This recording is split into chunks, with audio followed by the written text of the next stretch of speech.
I swear to God, she fell off the cliff all by herself. What was that thing that just happened with that white girl in Wyoming? The girl who died by her boyfriend's hand, and then he was eaten by alligators. After he blew his brains out. Did he? Yeah, after the studies, he had Gabby. Gabby. Yeah, he killed himself. It's amazing how He got lucky, man, to have been able to sneak out of his parents' house. Like, that was just stupid police work. Also kind of stupid parenting. Yeah. Oh, sure. Had my son been like that guy. He may have told them, though, that he didn't do it. Yeah, but come on. A father should have some intuition. But you also have... Where have you been, son? Oh, yeah? Why isn't your girlfriend with you? What happened to her? Oh, you left her there. But you have her van. Oh, you what? Whose van is that? Man, Something's I don't know. fishy, bro. But, you know, parents... That's unconditional love, man. I know. There would be a 50-50. If that was River, even if I was like, this is fishy, there would be 50% of me going, maybe he didn't do it. Yeah, but like, see, even if there was the maybe he didn't do it, I'm not saying I would have been like, hey, you need to go turn yourself in. I'd be like, listen, come with me. Right. You know? Yeah. And we would have found him a flat in Prague or something till it blew over. Maybe. Not really. If he had done something on guilty conscience, I'd have been like, you need to turn yourself in. You don't need to. But if it were an accident... Would you have turned him in? No. See, there you go. So that's what I'm saying. There you go. There's the argument. It's your kid. Unless he was a total asshole. Oh, yeah. Shut up, Dad. You don't know what you're talking about? If he was like biting the hand that feeds him and like being, I would have totally turned him in. But man, you just don't know where that is, man. Like, I would never know. You know, that kid, that Crumley kid who just shot those people in Michigan at school.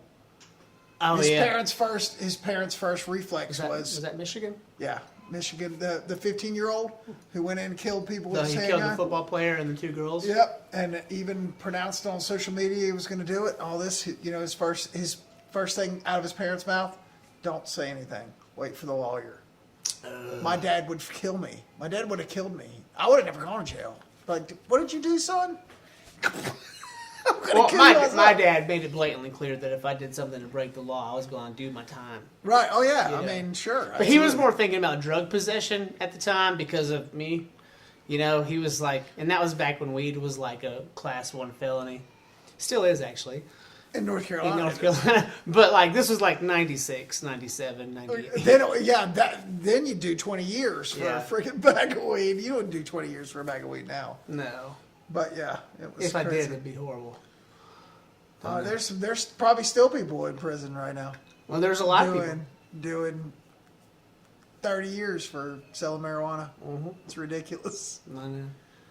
So I got you in here, and if you don't know, people watching at home, Garrick and I work together often. Finally got me here. We do a lot of work together. We even co-mingle on a project called Adventure Lane, which is a play off of Garrick Lane and his adventures throughout the Western North Carolina region. Currently, I think we can expand eventually, but sure, we're finding low-hanging fruit right now, and that's like Devil's Courthouse, right, Sugar Mountain, Max Patch, Mount Mitchell, stuff like that. This, yes, Be nice to do snowshoe one day. Sure, Be nice to maybe hop back out to Zion, let you do that one again. Yeah, I did Zion. Zion was more of an opportunity rather than a project. My buddy lives out there. Yeah. And needed some help with a promo for his trailer rental. Yeah. And I was like, well, I'll come out there. But this is the thing that like only guys and girls like us do though. Like we're traveling artists, and so whenever I get a chance to go somewhere, all of a sudden it's a work trip. Sure. No matter what. Even if it's... We can write it off. Yeah. If my mom's like, let's go to Scotland, I'm like, sure. And then I show up at the airport with 3 cameras. Sure. 4 sets of lights, a microphone, and a jib. And it's all inside one bag, carry-on style. Right. And it's 52 pounds, not 50. Yeah. And it's a calculator to, to calculate all your expenses. I don't so carry you can it. write them. I don't carry a calculator anymore. I have a smartphone. I just mean use Dinosaur. Yeah, I just mean like yes, tomorrow, and I'm going to date this podcast, but tomorrow we're going to Sugar Mountain, and We are. we can write all that off because it's a work trip. It is a work trip, but There you that's go. what makes it, in my opinion, interesting. And my wife even gets jealous sometimes because I get called in to do a job that's in a cool place, and she's just not invited. You know, and it'd be poor form for me to bring her. You know what I mean? It's like, no, you can't come on this one because this is going to be a real stud mission. We're all going out and we're doing something real, and to bring your wife along would be just kind of a bad idea. And so she gets kind of jealous sometimes. It's kind of nice. But, Yeah, mine does too. Sometimes I'll take her, but sometimes, I'm like, oh yeah. She's like, oh, you're going to Sugar. It's great. Well, I can't tell my wife. I'm like secretly, I just really want to go snowboarding without anyone else. Just the guys. And a GoPro. And a Just GoPro. I don't want to carry the leash in my daughter, even though I'm super excited about her learning how to snowboard. That's her new board right there. Yeah. You know what I mean? But like, I want to go and go. And be out there alone and just kind of do some quick riding and enjoy it. Maybe do a double half day. Maybe go till, what do you think, 3:30, 4 o'clock? You know? Well, mine's different. My a couple of my daughters know how to ski. I'm the opposite of you, though. Mine is more of expenses because I have 5 kids, and we don't own any of our own stuff. Can you imagine that weekend trip? I've done it a couple Several times. $1,000s right down the drain. I've done it a couple times. There's a camera. You want to buy it? That thing's like 9 generations back now. I don't know. But it could afford me and my family to go skiing one time. One time. One time. Yeah. Amazingly enough. So I enjoy them. They know how to ski. They're older, but it turns into a $500, $600 day when you're. And they want to eat there. Oh yeah. They don't want the peanut butter and jelly sandwich you packed. They do not. They do not. They want the soda and the hot chocolate. Mm-hmm. And the hot dog that's $9. Yeah, they want all that. Mm-hmm.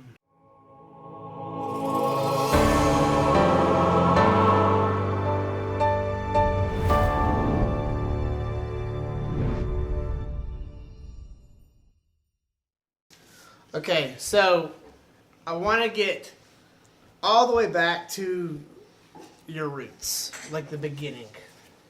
You were born where? I was born in I was born. Wait, I'm sorry. Hold on. Take your time. I just realized I do not want my glasses to be smeared. Are they smeared?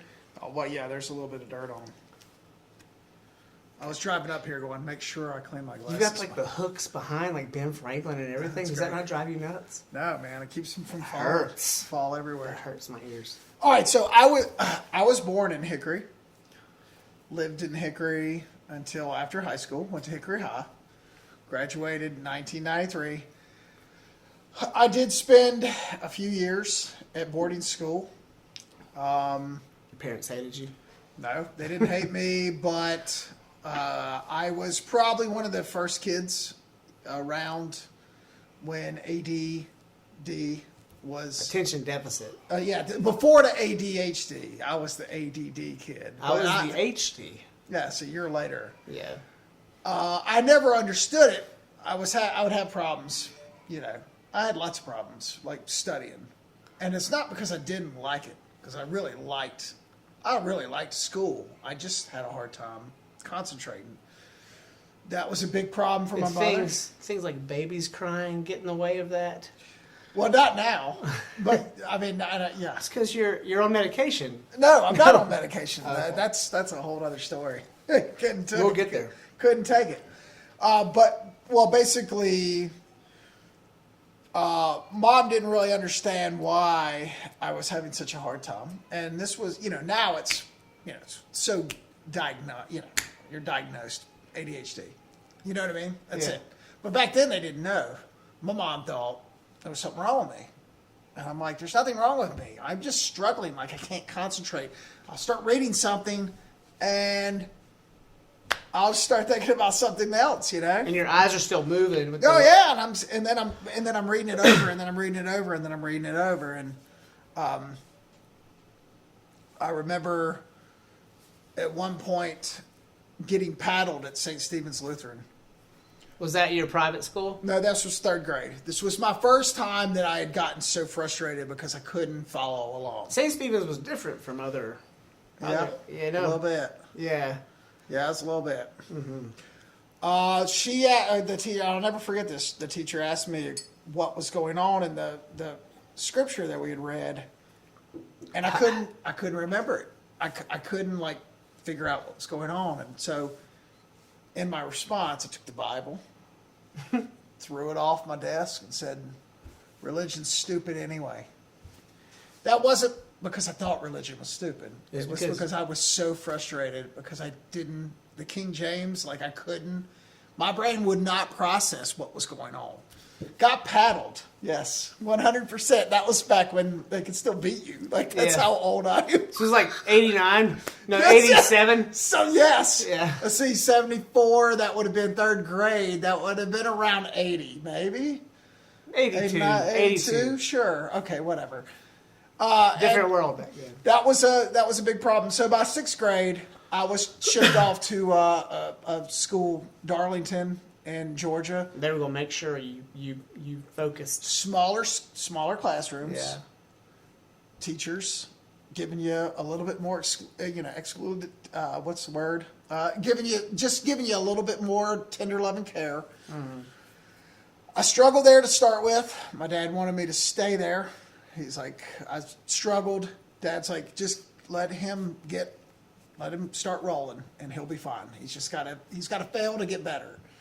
Mom, it's good mom. My mom, yeah. I liked school. My mom panicked, put me in a place at Patterson School up in Lenore. They can't keep moving you around. That was the problem, I think. Was normal. You gotta get settled. Well, really, there wasn't a problem. It was just that I had ADHD.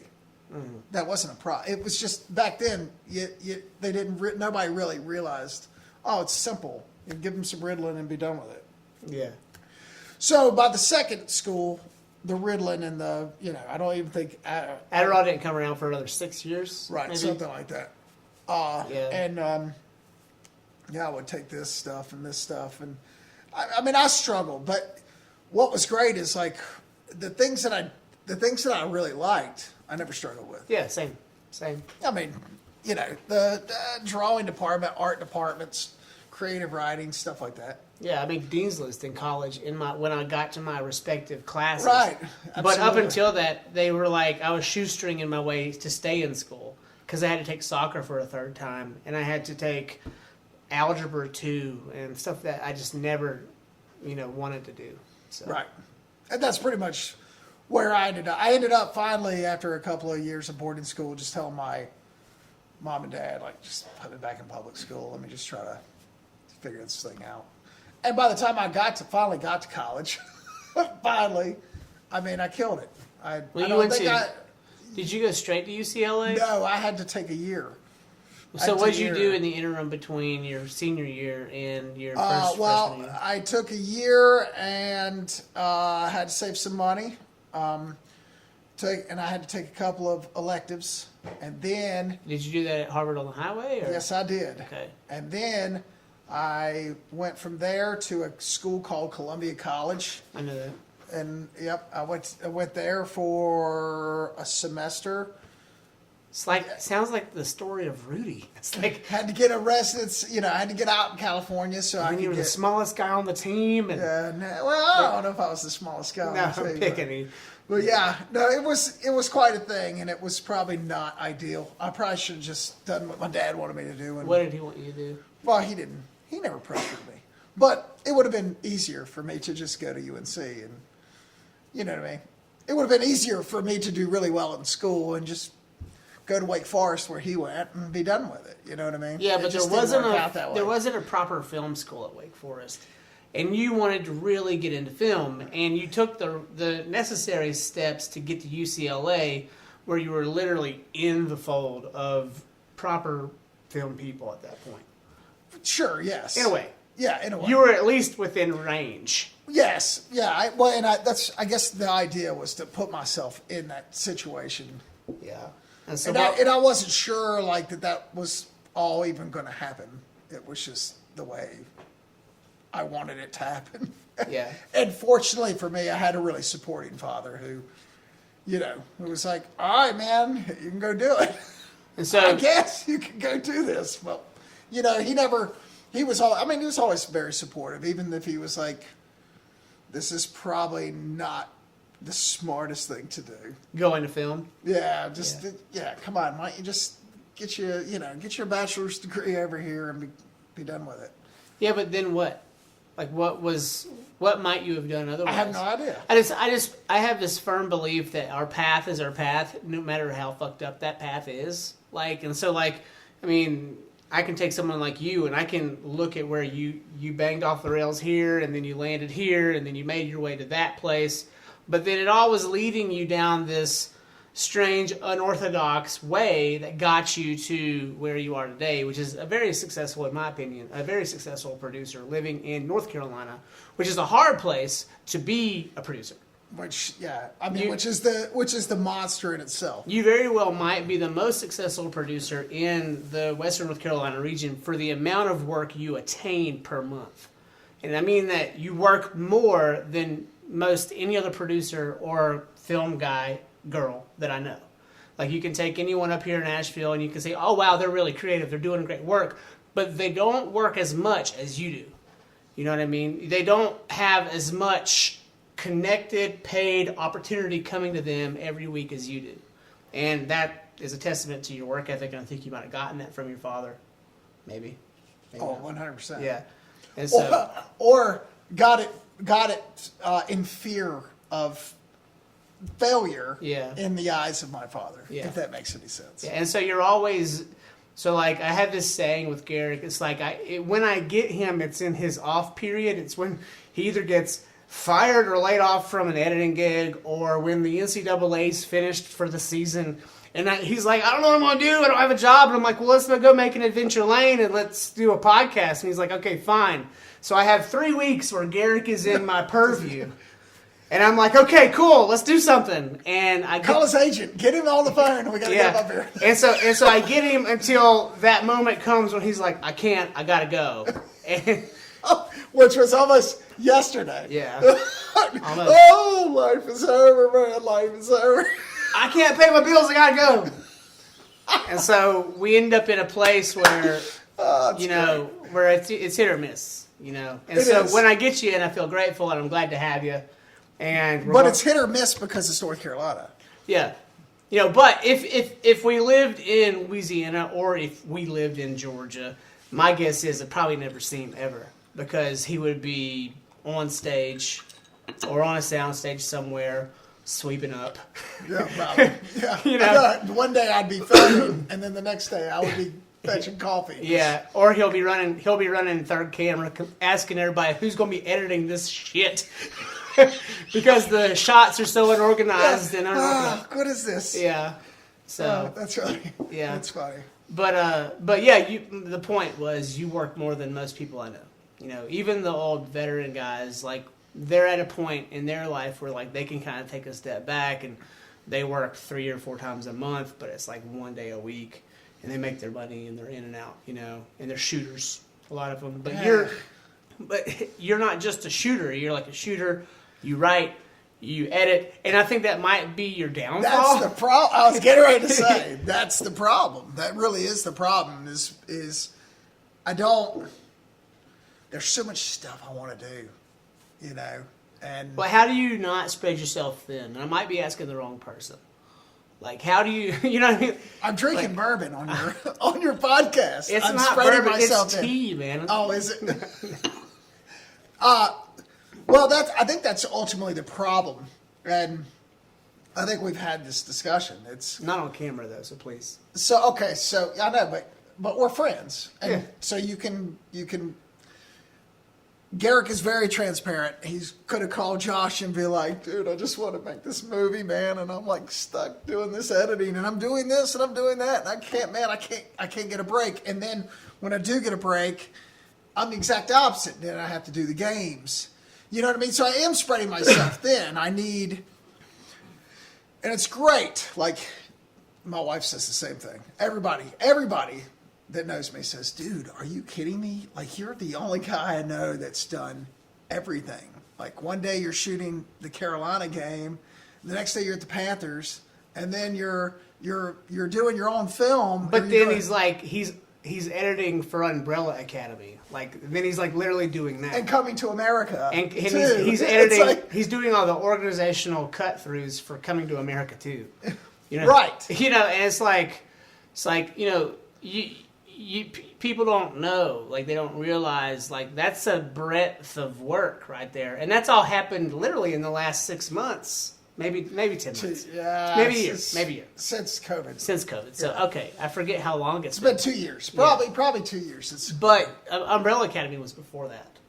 Yeah, right. But it was before the COVID. And so it's like, that's a significant amount of work that you've done, and it's not even, you don't have time to update your LinkedIn profile. It's not like you're over there, you know, putting it in your portfolio either. It's just work that we're not allowed to.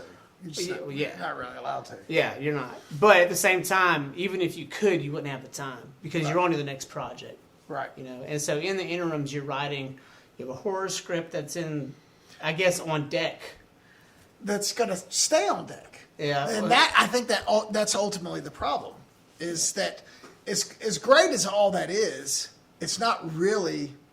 When I went to Los Angeles and I said I'm going to make movies, I haven't fulfilled that. I've shot a couple of, I've DP'd and directed and written a couple of movies here and there. But I haven't done it. Yeah, but you also grazed shoulders with some of the greats. I mean, you were sweeping up for the what was it, Fight Club? I mean, you were sweeping up the studio for Fight Club, weren't you?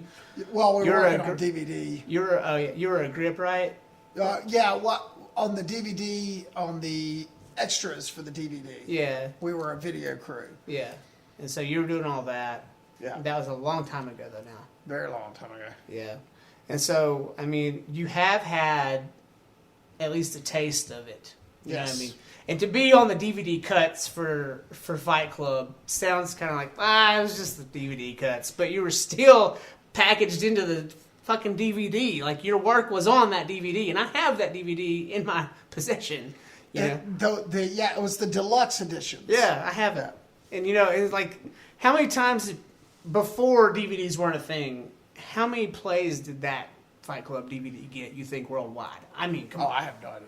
Tons. Millions, you know, and so like you've been at least in the mix with this, and no, you didn't. No one called you in, you know, for a second DP on Fight Club.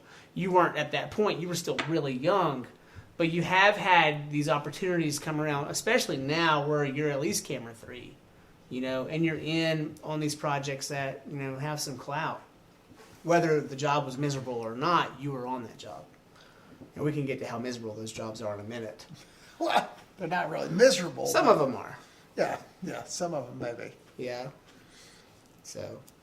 I mean, again, it's and it's probably one of the. It may be just me and where I am, and as hard as I am on where I want to be, because like you said, I do get a lot of people that say, "Oh, man, come on, like whatever," but it's just I don't know. I'm not where I would like to be. I would like to make a film and get a check. You know, a check. Somebody give me a check. Not residuals? Yeah, somebody write. Maybe a check a month? I like your script. You're going to make this movie? Go make your movie. Here's the check. But that's not When I did that, that would be. But that's not how it works anymore. They're like, I like your script. Here's $5,000. We're going to shelve it. Yeah, well. That's what happens now. Getting it shelved would be great. Yeah, but it'll never get off the ground. So what? You're still going to get it. You're still there. Yeah, but so the last time I saw that happen, it happened to Tammy Maddox. And she can't talk about it, but I can, and I don't care. But she wrote it was a horror film, I believe, you know, and she wrote a beautiful script, and someone bought it for $5,000, shelved it, and then it was just gone. And now they own it. You know, when we write these, We don't write them to shelve them. We write them so that one day that we hope they get produced. How do you keep creative control? I mean, I guess that's a stupid question. The way is just, I guess, not to sell out. You can't sell your script to someone like that. And if you do, you have to sell it within the purview of I'm going to retain rights to produce it. But I don't know.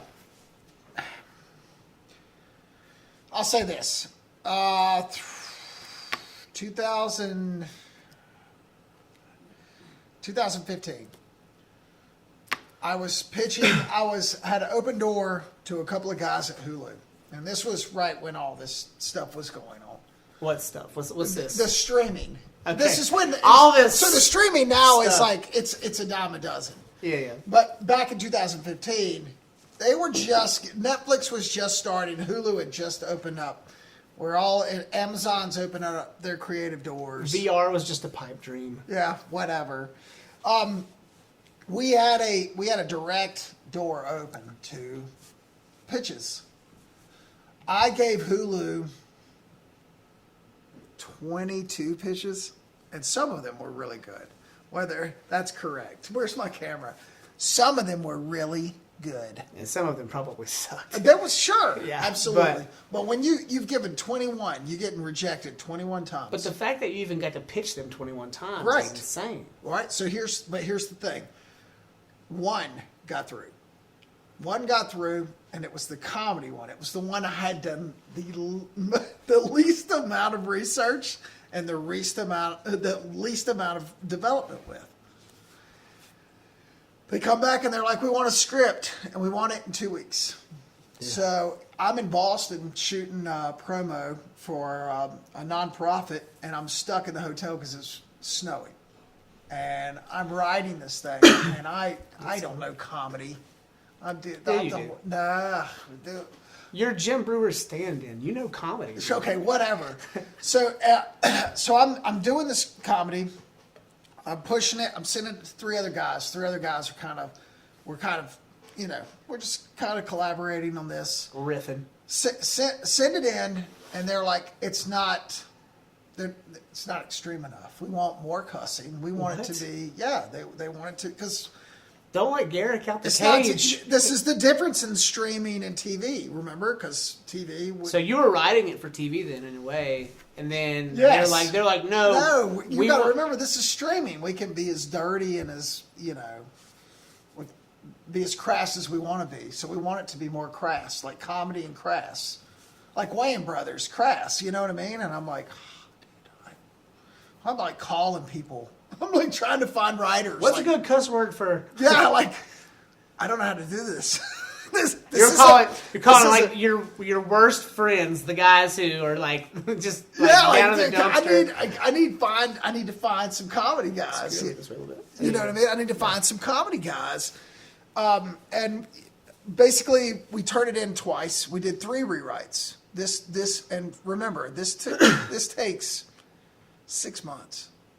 So I'm writing like day in and day out for free because we just need Hulu to like the script. So then when Hulu likes the script, they'll write us a letter saying, hey, we might produce this show if you can get financing. So I was so annoyed after about the 6th rewrite.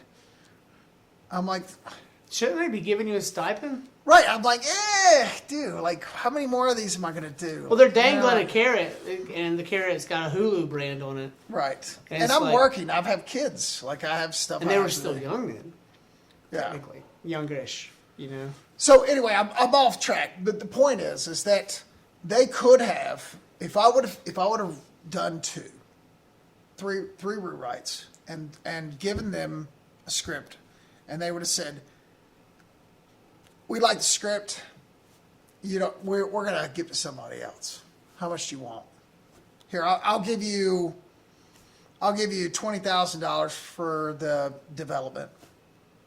Well, that's a walkaway move. Absolutely. But what if it was 5 though? What if it was $5,000? I'd probably take 5. I'll tell you why. Because you still have the clout. Yeah. You would still be able to say on your LinkedIn page, Hulu, right? Yeah, right. Hulu bought my pitch for $5,000. You know what I mean? Don't say how much, but yeah. Whatever. That's what I'm saying. Like, yeah, I mean, you're in, and guaranteed. Even after all that nonsense, they sent us an email and said, "We'll listen to anything else you want to pitch us." Nice. Even after I was finally like, have you this is gotten to a not going point? anywhere. Have you gotten to a point since where you wanted to reach out to them, or? Well, I'm developing a couple more things that it's taken me forever to write because I'm too busy working. Yeah. But it's one of those things. And I don't even know if he's still there. I would probably have to search him down. He may be somewhere else, but either way, he would always listen. My thing is, like, when I wrote the script for addiction development and research education, like, it's still sitting just like your scripts are. And it never came to my mind, hey, I'm just going to write this and flesh it out and then sell it. It was never in my purview to sell that script.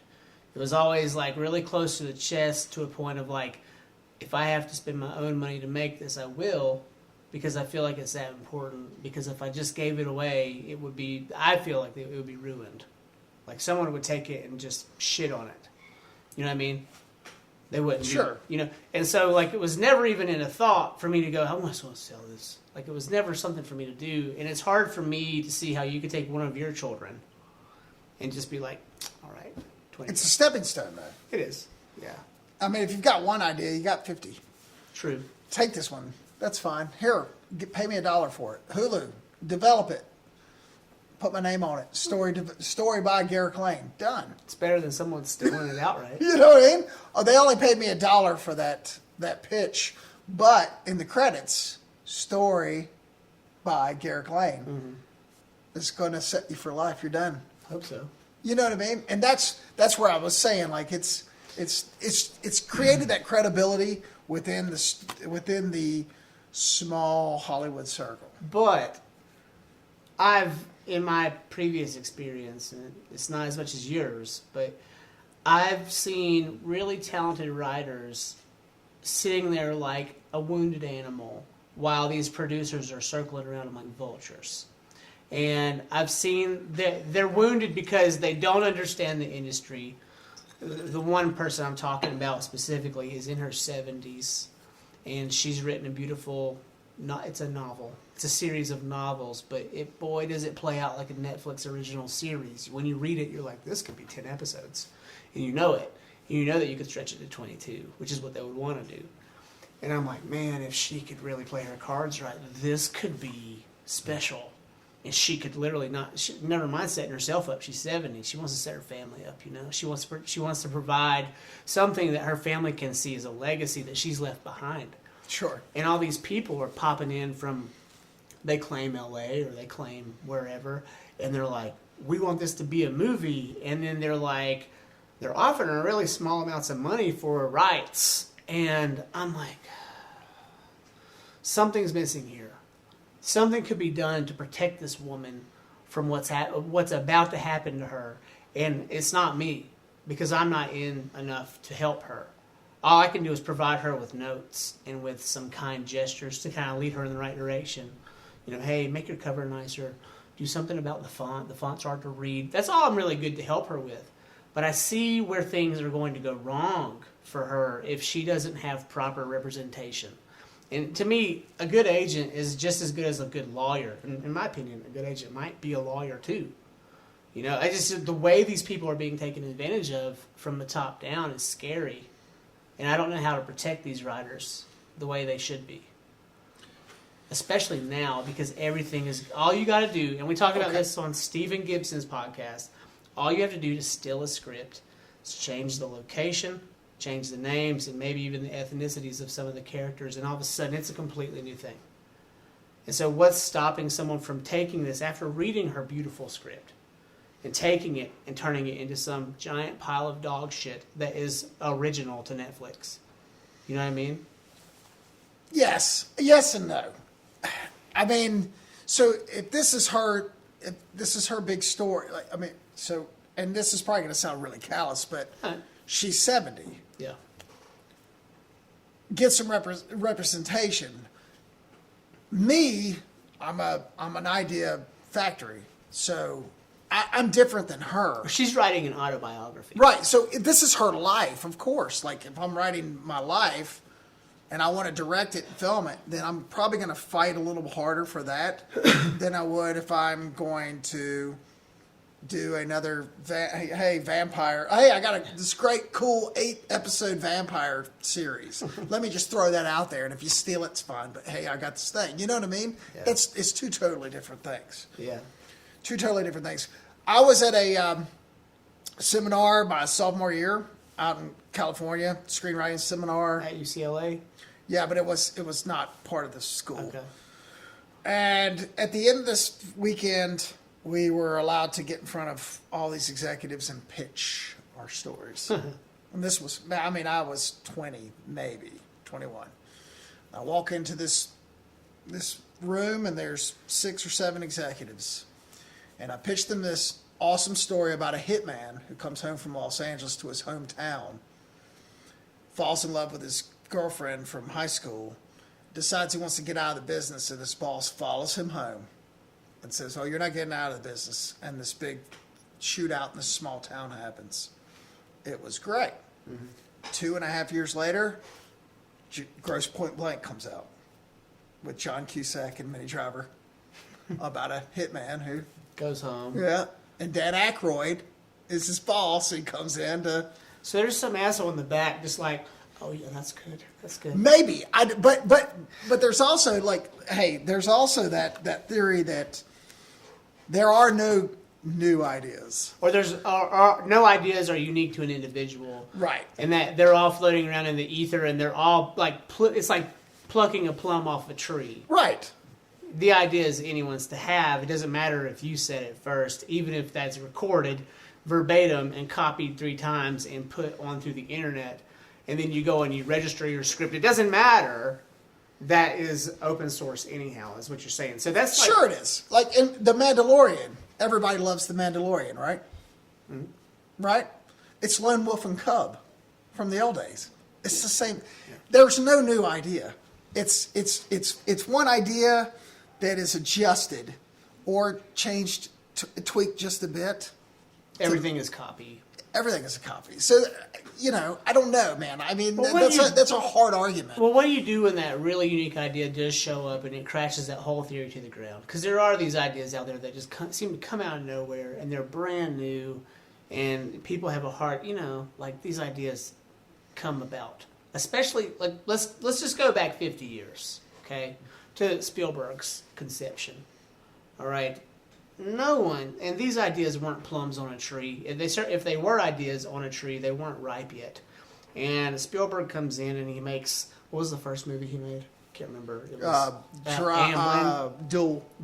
But then he made all of the big ones, and he directed them. And I'm sure some of those ideas were other writers and stuff. But that was like this weird renaissance of new creativity that's coming out, not just in like the concepts and the stories, but in the way they shot them. All of these new things came about.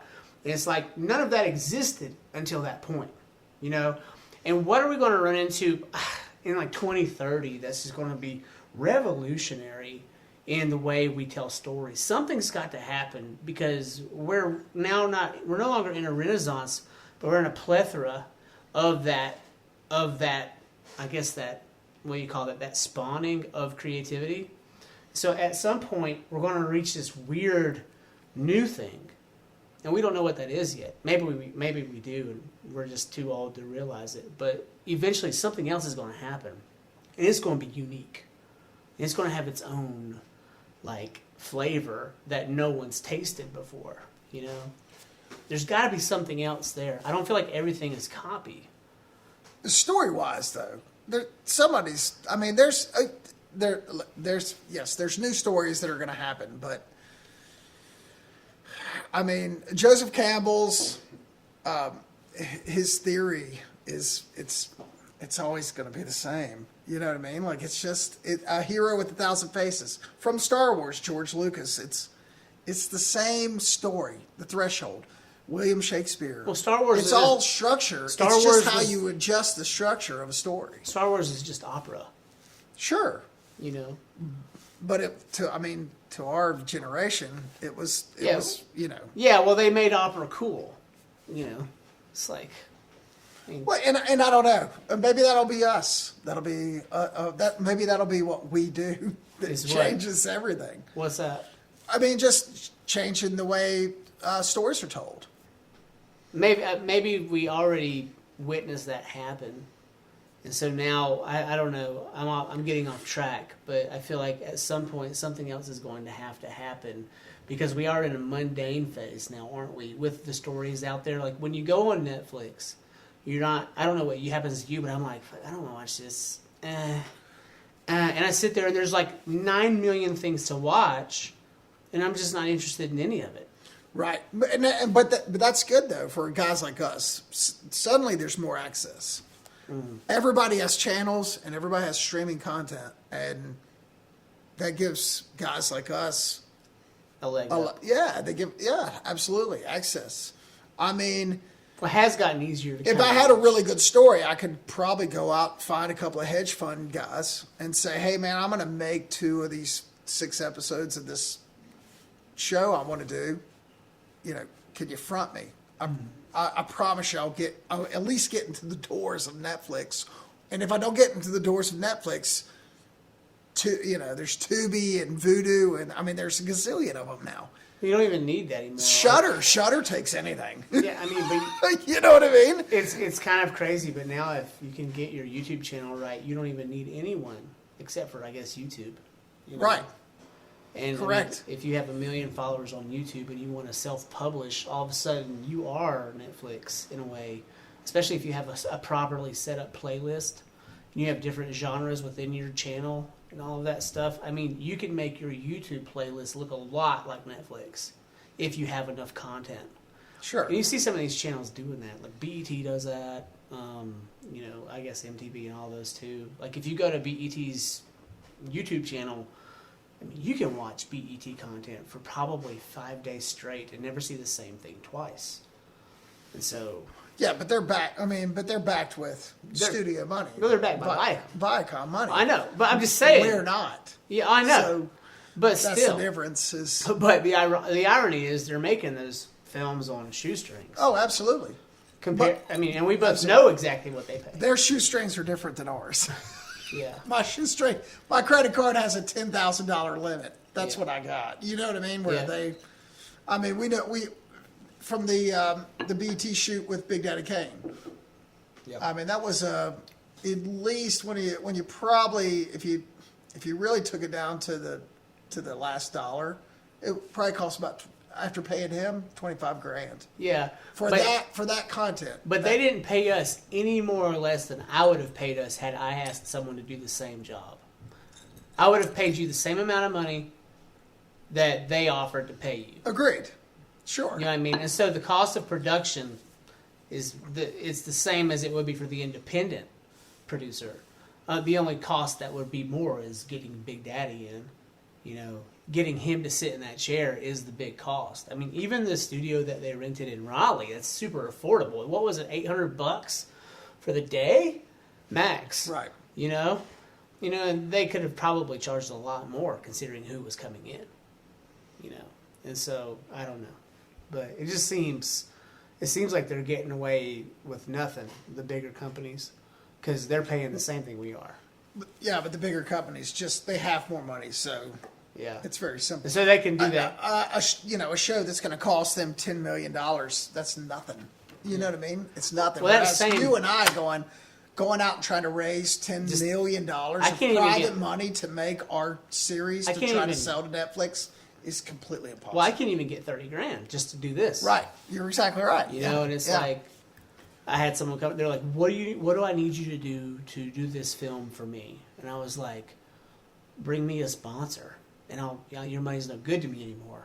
Literally, if you can bring me sponsors for this, I'll do whatever you need me to do out there for nothing. You know, because I need this to happen, and that one-off job." You know, what am I going to charge him? $1,200, $3,500 max. You know, for some 15-minute cut. You know, with action footage in it. Like, I'm not going to make a lot of money off him. there. Right. You know, I need something sustainable, and I need something that's consistent for me to feel comfortable going out and doing that job, because there's a chance I'll just tell him no, because this is too overwhelming, and I have 3 other jobs on my plate that are already paid for. You know, so it's like, well, I can't do that until spring. I'll tell him I can't do this until I'm, you know, like into February, you know. And so he would want me to do it faster than that. He wants it done by Christmas or something. So it's like, bring me a sponsor and then we'll move you to the front of the line. Right. You know, maybe that'll work, but I don't know. I don't know how that's even possible, especially in that short period of time. What do you do? What do you do when you're trying to fund things? Hey, you've raised money before. What's the first step? The first step to raising money is have charisma and have a suit. Do you really think the suit's necessary? I think the suit is necessary. Even in Asheville? Absolutely. I still think that the appearance is... I still think the first impression is what you get. So when if you can walk into a room, and the minute you walk into the room, everybody in the room goes, this guy knows what he's talking about, or this guy is so confident that he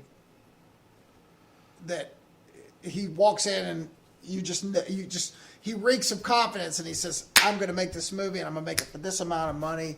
I promise you. No, it's not 100% guarantee, but I'm going to give it my all. It's huge. Well, There's a lot of people that'll pull their checkbook out and go, I mean, I believe it. Suit or not, I know that if you have your numbers right, people typically will listen, you know, and I think that that's really important. And I've actually had failures in the past when I was in my 20s, when I just didn't have my numbers right. And had I had my numbers You're right, in your 20s there. yeah, but had I had the wherewithal to like just bring one of these and have it jotted down, I wouldn't even have to print it like an invoice, just have it in pencil, you know, and explain to them, you know, it's going to cost me this much to make this scene and this scene and this scene, and I need this much money to complete the post, and this is why, and then have my hour breakdown. I could have gotten so much farther when I was younger had I known to do those things. Instead, I was just like out there on a limb. Well, because you're 20. Yeah, you know. You have so much going against you when you're 20. Well, I mean, 27 is different than 20, but still. Yes, right. But I mean, 46 is different than 25. Yeah. It would be so much easier for me to walk into a room now because I have this resume that, you know, it falls to the floor. It's an elder scroll now. Yeah, it is. You're right. It is. It's an elder scroll, and I'm like, I can do this. This is how much money I need. Yeah. I can't guarantee you're going to get your money back, but this is the plan, and this is how I want to do it. Where have you found emotion to trip you up when you're working towards a project you care about? Say that again. Here we go. Emotion can be a problem when you care about something a lot, right? Right. And you've got this really great project you're very passionate about. I'm sure it's happened to you. It happens to almost every creative I've ever met, okay? And you're all about it, and it's all you think about. It's all you want. And you can't make it happen because you are literally in your own way because you're too close and you're too emotionally tied to the project. Whereas if someone in your mindset just now, 46, elder scroll, walks in and says, hey, listen, I got this project. It's a great project. A lot of people care about it, but I'm just here to talk to you about the numbers. And you pull out your scroll, you show them your resume, and then you show them all the numbers on a docket, black and white. And those people who are on the outside of the emotional state, they don't care that you're crying about the script and how powerful it is. All they want to see is the numbers. You know what I mean? Have you ever been in a situation where you were literally like just too invested for it to happen? And had you been able to take a few steps back and not be so like tight on that? No. It's never happened to you? No. I don't know, man. It's happened to me. And that's understandable. I've never been that way. I've been a guy I've had a bunch of stuff. I mean, I had a script on a agent's desk. Ryan, my buddy Ryan could tell you the year, but I had written a fantasy script.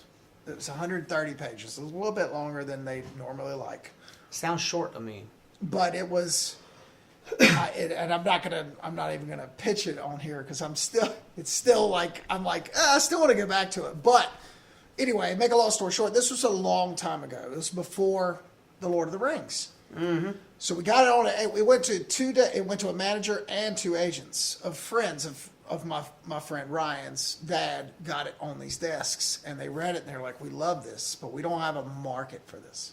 There's no market for fantasy. That died with Willow or Labyrinth or whatever it was. Willow will never die. Okay, whatever.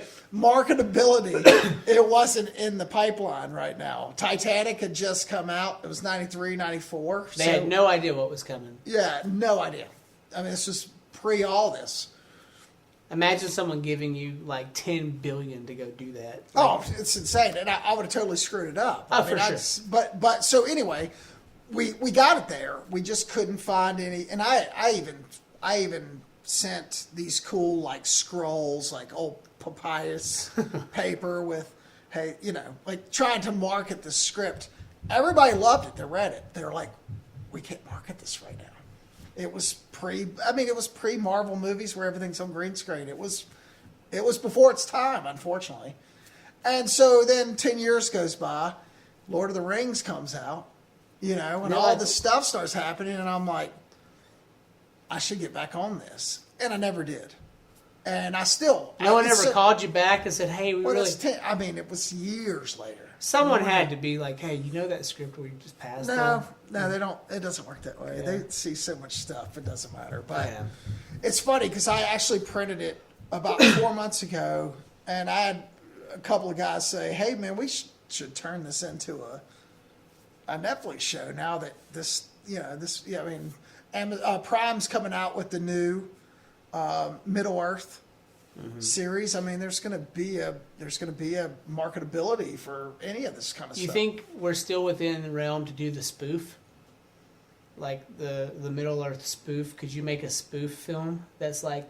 I don't know, comedy, man. Comedy's murder. It's too late. Yeah, find you some comedy writers to do that. Well, because they did a few of those spoofs, and some of them were pretty successful back in, like, I don't know, was that 16? I don't remember those. Well, I mean, they were short-lived, but still. They were like talking spoofs and stuff like that. Just like they were made to make fun of Lord of the Rings. They were shorts. They were like almost like SNL skits, but still. So I don't know. Thought maybe you could. No comedy for me, man. I'm telling you, I've tried it.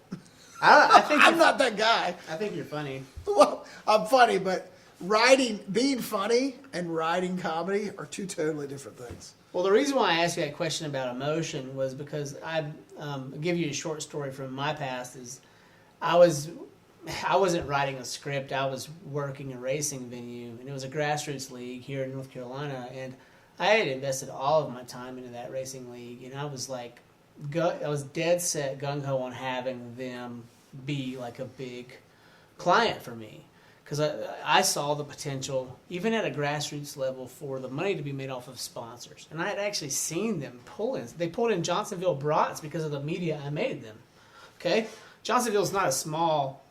I love those brats. Yeah, but that's not a small sponsor, okay? No, not at all. Not at all.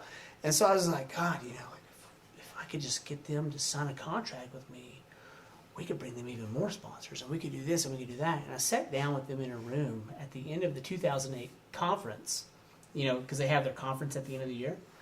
And it was just a no-go. Like, it was not going to happen. And they were like, fuck you. We don't want you here. You can just quit if you want. You can stay if you want. We don't care, but we don't want your media. We don't want to pay you to be here. Get lost. It was that quick. And I was like, damn. And I got emotional in the meeting because I had poured a lot of time and energy into that. I didn't tell them to fuck off or anything like that, but I did tear up in the middle of the conversation because I was 27 and I didn't have the, Oh, yeah. And lo and behold, time went by. A few years go by, and they realized in my absence, a giant void opened. And all of these other people who I had made the series popular, all on my own. And when I left, all of the others came in because they knew I was gone.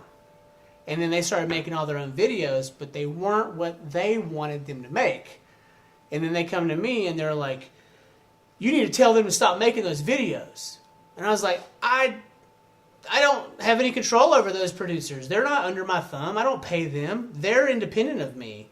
Maybe if you wanted them to not be here, you should have signed a contract with me 2 years ago.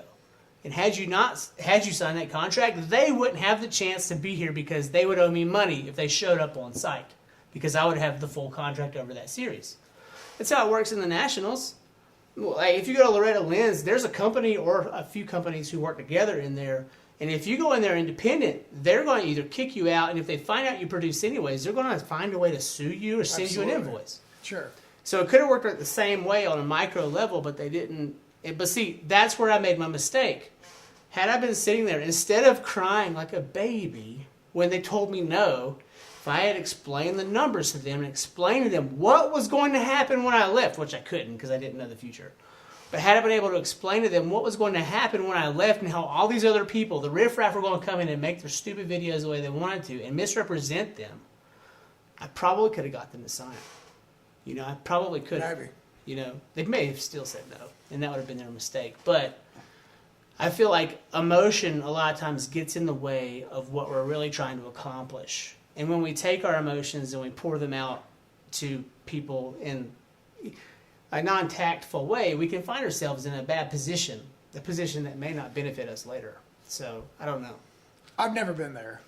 Business is business. Well, talk to me about some failures, though, because there's plenty. You've had a monumental success at failing. I've watched you fail a few times, but then you've told me some stories, and many of them are funny. But like, take me to like a moment when you saw a pivot where you're like, I can't do it this way anymore. I'm banging my head over, you know, a brick wall right now. What did you change? What changed for you and when? Well,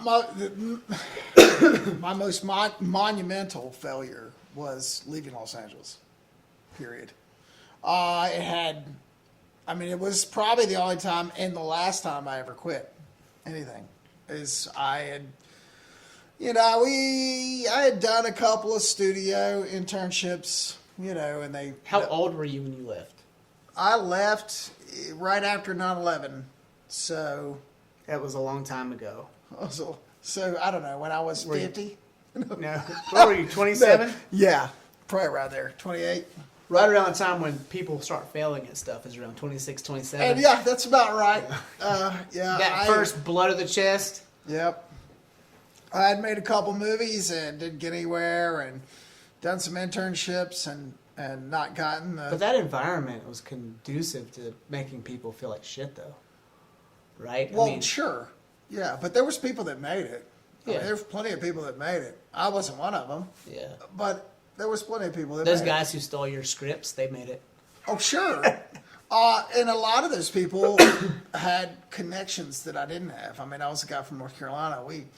My buddies and I we all went to film school. We came from somewhere else. You know what I mean? We didn't have uncles in the studio systems. We had nobody. We had no connections. Yeah. None. We were trying to just get in. Mm-hmm. We were just trying to get in. And there were probably gatekeepers keeping you from getting in, too. Oh, I don't know. Maybe. Sure. Well, back then, that was the production, like MTV and BET everything was all those Viacoms, all that stuff.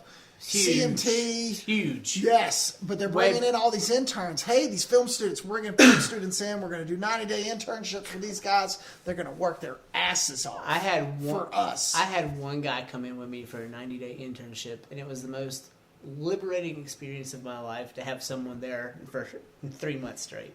Right. And it actually benefited him. He got a real job, making videos. I was like, damn it, he got a job, and I still don't have a job. Oh, right. But his internship with me got him the job. Well, back then with the big guys, they didn't need to pay anybody. They didn't advance anybody. So after the 90 days was over, they would take you out to the back and shoot you, put a slug in your head, and be like, "Thanks," yeah. And they'd bring the next guy in. That was very frustrating for a 27-year-old who had called home numerous times. I owe extra money. I'm waiting tables. I'm delivering pizzas. I'm doing this. I'm doing this. I'm doing other things to make money. Mm-hmm. And it got to the point where at some point I made this mockumentary about backyard wrestling. And I thought it was the best thing in the world. And it was fun. It's great. It still has legs if you watch it. It's great. But it got me nowhere, and I'd put my heart and soul into it. And it was just like, maybe this isn't for me. I called my dad, my tail tucked between my legs, and I drove home. And I remembered... Well, he told you to come home, didn't he? I remember passing through Las Vegas and pulling off on the side of the road. And it was like, I don't want to go home. Why am I doing this? And I came home anyway.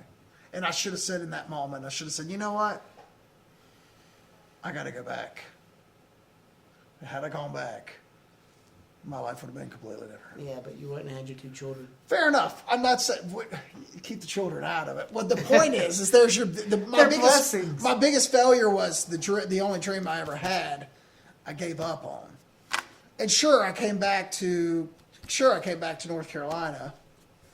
And I made it happen. But to me, went to Orlando and worked. I mean, I went everywhere and worked, but it wasn't what I was supposed to do. But to me, I don't know. I disagree. I feel like you belong here. Maybe that's just because you're here now.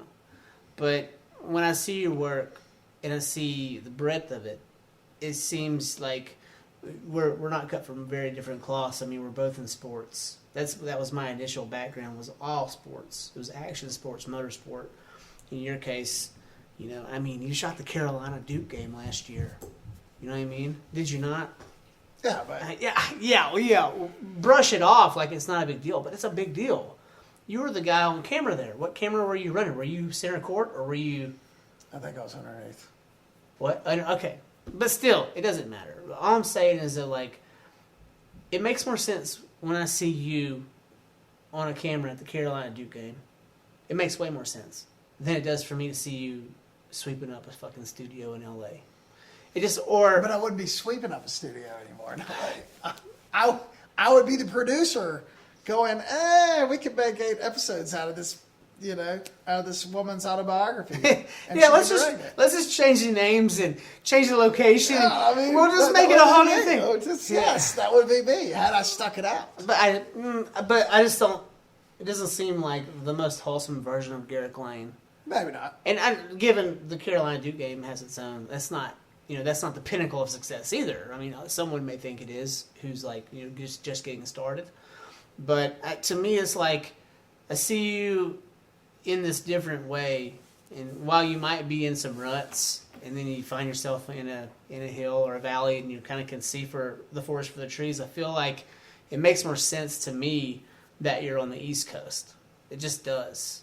And I don't know, maybe it's just because I'm your friend, and I like that you're here, because if you weren't here, who would I be talking to? Jackson Creative Group? Come on. They're not doing anything. There's no one else around who's doing anything. And when I was, 2017, I was just like, I thought for sure when I got back, I was like, I saw all these creative people all over the area. And I was looking for someone who was kind of organized. You're not organized, but kind of organized, who had a vision and who also had some connections, who could make things kind of connect. And I kept finding these creative types who were just kind of doing things on their own. They really were selfish about it, and they didn't really want to break out and work with other people. And then I met you on Reap, right? And we had a few interactions, and then over the course of the next, I don't know, gosh, it's been 4 years now. Has it been 4 years? Yeah.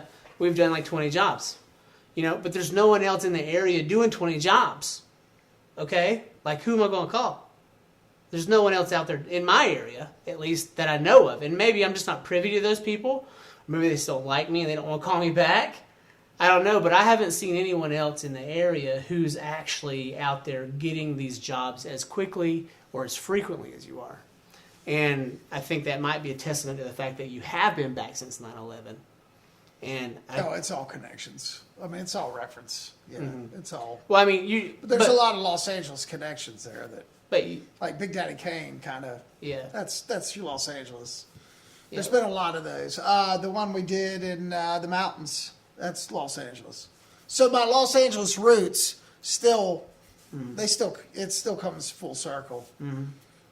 So I mean, that helps, I guess. Knock on wood. Yeah. I mean, sure.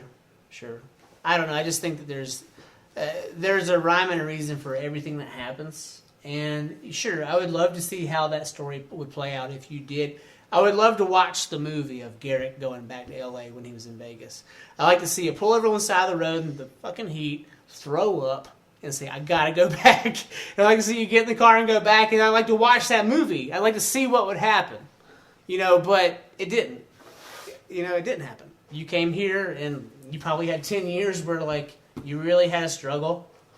Yeah, about 6. 6? Yeah, 6 years where it was like, damn, this is really hard. And then it started to pick up, and then you've had hills and valleys since. I mean, you're an independent producer. It's never going to be perfect. I think, there was 6 years of, feeling sorry for myself, and I'd failed, blah, blah, blah. And then when my daughter was born, it was kind of like, okay, so now I can either go work in a factory or You don't have a choice. I can do this. My thing wasn't like I've failed. My thing was realizing my full potential. It was like my problem, because I did go into motorsport so early. I was 25 when I got into motorsport, and I ran that for 4 years until the crash in '08. And everybody lost their ass. Everybody that I know, everybody except for somebody. Yeah. P. Diddy. I didn't. Well, fuck you. I kind of bounced right over that. I'm not real Did sure. Yep, I walked right through it like Moses. I have no idea. I did not. And I think that was just because I was so niched.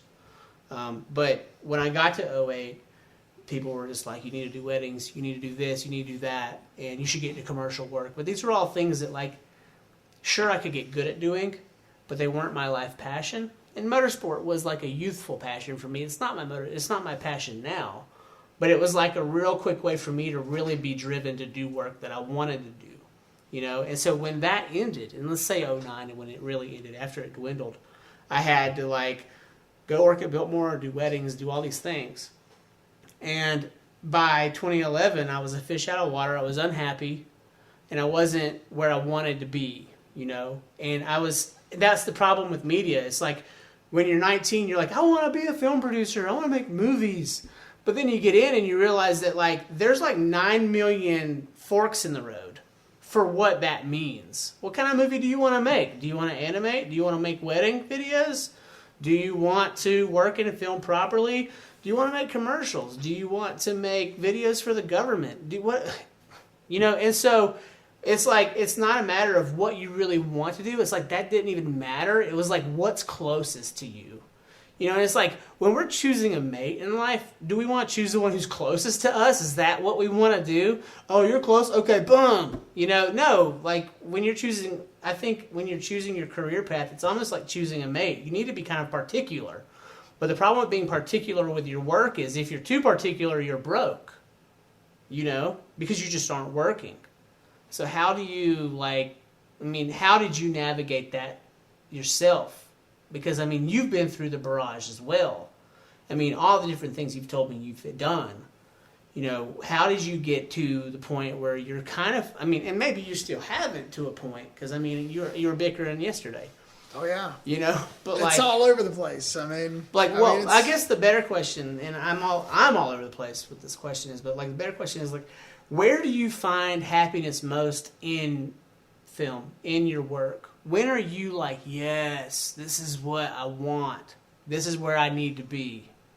Where are you when that happens? And I know it has happened because I've seen you in that space before. But when is it most commonly happening for you? Well, right now I don't know, the little things. 3 years ago, I took over a DP job on a small Western called Ella. Woman out of Carrie, Carrie out of Charlotte. It seems like that might lead to something else too. Yeah, well, sure, we're going to do a couple more movies, but the original DP wanted too much money and was just not going to be able to work the schedule that she needed. So we had met I was gaffing on another show, on another movie, and we had met, and she's like, you want to do it? And I'm like, sure, I'll do it. And I took our crew. We went to Alabama and we shot it, and it was so hot, man. And I was so angry because we just didn't get the resources we wanted. And, I'm just like, by the end of this thing, I'm like, I didn't do anything I wanted to do. Like, I had my chance and we blew it because I didn't have the money, and I got the, it's just, I can hear you now. Yeah. And I'm like, and that's when I'm like, shut up. Garrick. Yeah. But we won I won 2 DP awards, 2 cinematography awards on that short. Did you throw your Powerade bottle that time too? Maybe. Probably. Yes.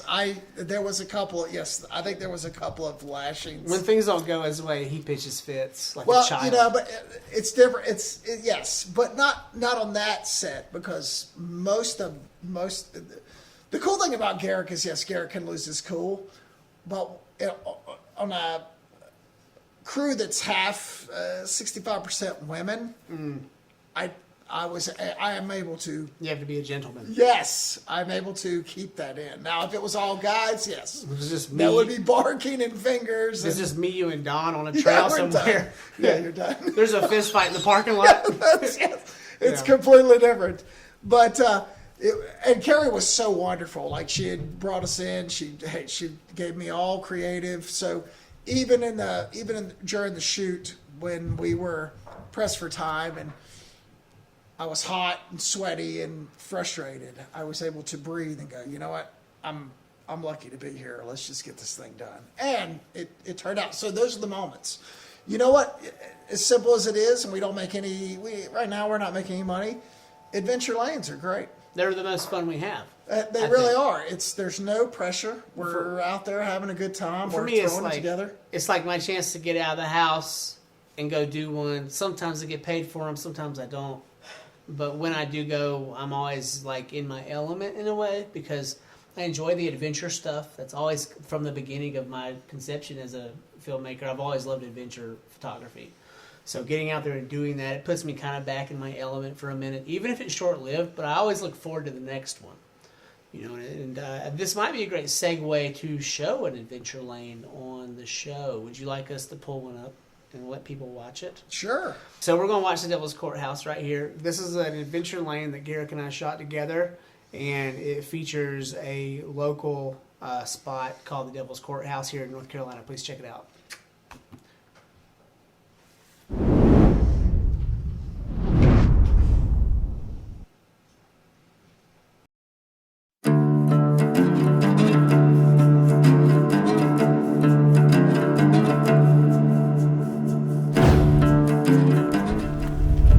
Welcome back to Adventure Lane. We are almost 6,000 feet above sea level. And that sinister rock back there is the Devil's Courthouse. Now, the Cherokee lore says that a slant-eyed giant named Judah Kula lives in a cave up there. We're going to go find out if that's true. Let's go.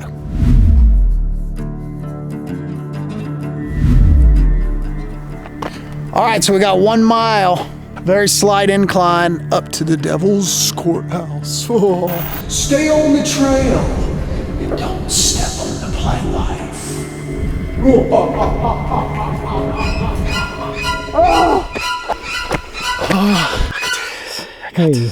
Wow. So much for that slight incline. I have not found a cave or a giant yet. We're halfway there. Okay, we just finished a 1/4 mile pavement. Now it gets into a little bit of rocks, gravel, and a little single track. It's going to get a little bit tougher.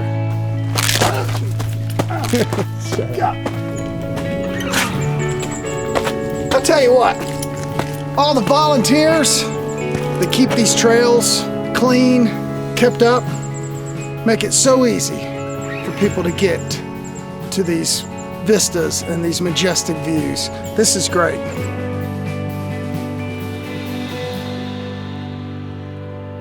That's my idea. That was. It's so ridiculously. I'm a good producer, though. It's my idea. So ridiculous.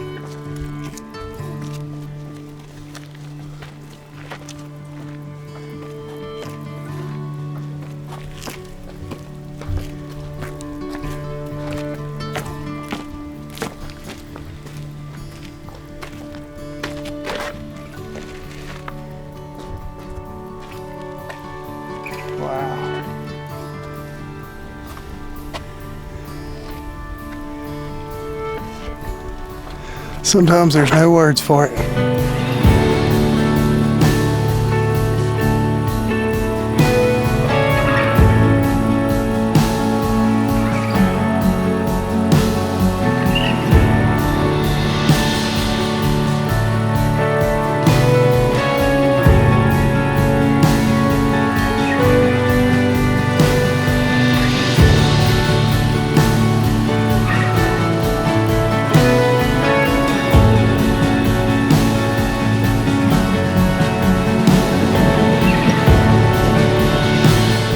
Well, we didn't find Judicula, and we didn't find a cave, but what we did find was a beautiful sunset. Till next time, turn your Netflix off, find a trail, and whatever you do, pick up your trash. I'm Garrick, and this is Adventure Lane. Thank you, Charmaine. So you're a real tree hugger, huh? Yeah, a little bit. It's it's funny. At the end of that, it looked like I was falling asleep because we had done 3 that day. Yeah, we had. We had done League James, and then bounced to Looking Glass, and that was. Remember, we almost didn't do that one. Yeah, remember we were running out of time, and I was like, man. Well, after the Lake James one, I realized just how important lighting was because of the time of day. It was like a stark 9 a.m. start. And it was just so hard to film at that time of day with the cameras I had, at least. And then we did that beautiful one over at Looking Glass because we were under tree canopy. It didn't matter, right? But then when we got to Devil's Courthouse, it was just like the perfect golden hour shoot. Oh, yeah. Yeah. It's like I'd almost rather do them all at golden hour, which is elusive this time of year, rolling into December. But, oh, absolutely. But it's just, it just seems like when we do them later in the afternoon, especially in the summer, it's just perfect every time. It doesn't matter. So, I guess depending on weather, but yeah. Well, but those are fun. And going back to what we were talking about, those are always nice. Well, they don't garner any money right now, but that one. For sure, that one, and I think Catawba Falls was very good, and I really enjoyed the Chimney Rock one. Mm-hmm. But when you get done with those edits, you've seen them 20 times. I've cut that thing. You know what I mean? I cut it, watch it, cut it, watch it. It's always very inspiring to have it done and be able to watch it through a couple of times after you've posted it and go. I like it because in a way you're making this is good. When we're doing these passion projects for ourselves, whether that be us or you out there watching, you're not really doing them for anyone but yourself at the end of the day. Sure, you want people to watch it, and it's insanely frustrating when, the social media algorithms truncate your view count, but when you make something and you can watch it over and over, like 4 or 5 times in a row, and it's good. That's really all the satisfaction you really need for the creative work. Given we all want to find financial compensation for our work. We want to find a way to monetize our work. But there's something to be said about that satisfaction at the end of a successful job or project. So I don't know. At some point, though, it does kind of feel like you're like admiring yourself in the mirror when you watch it too. If it's something that you really like, you're like, okay, I got to stop because I made it. It's done. Move on. You can't get caught up on that one successful moment. Yeah, but you can though. It's good. I'll tell you. I'll give you a good story. And this, I don't know if you don't watch sports. Tom Brady, Rob Gronkowski. Hmm? I know you're a Patriots fan, right? And they won a couple of championships at New England, right? Mm-hmm. Okay, so. Tom Brady did this video, and he did this video where P. Diddy's song was playing, and he's looking into the camera, and he's smiling, and then he kind of tucks his camera over, and Rob Gronkowski is dancing, and he shows him the championship T-shirt, and then he cuts back to Tom, and he kind of smiles, right? After they won the championship, okay? So... They did that. The Patriots did that in New England. Well, now they both work. They both work for Tampa Bay. They both play for Tampa Bay. Well, when Tampa went to the Super Bowl last year, he recreated that same video. I'm going somewhere with this. So my daughter won this big, huge pageant in Orlando. Won first place. I was 50-50 on it. Didn't think that I thought maybe that the girl that came in second place might have gotten her, but either way, she worked really hard. She got it.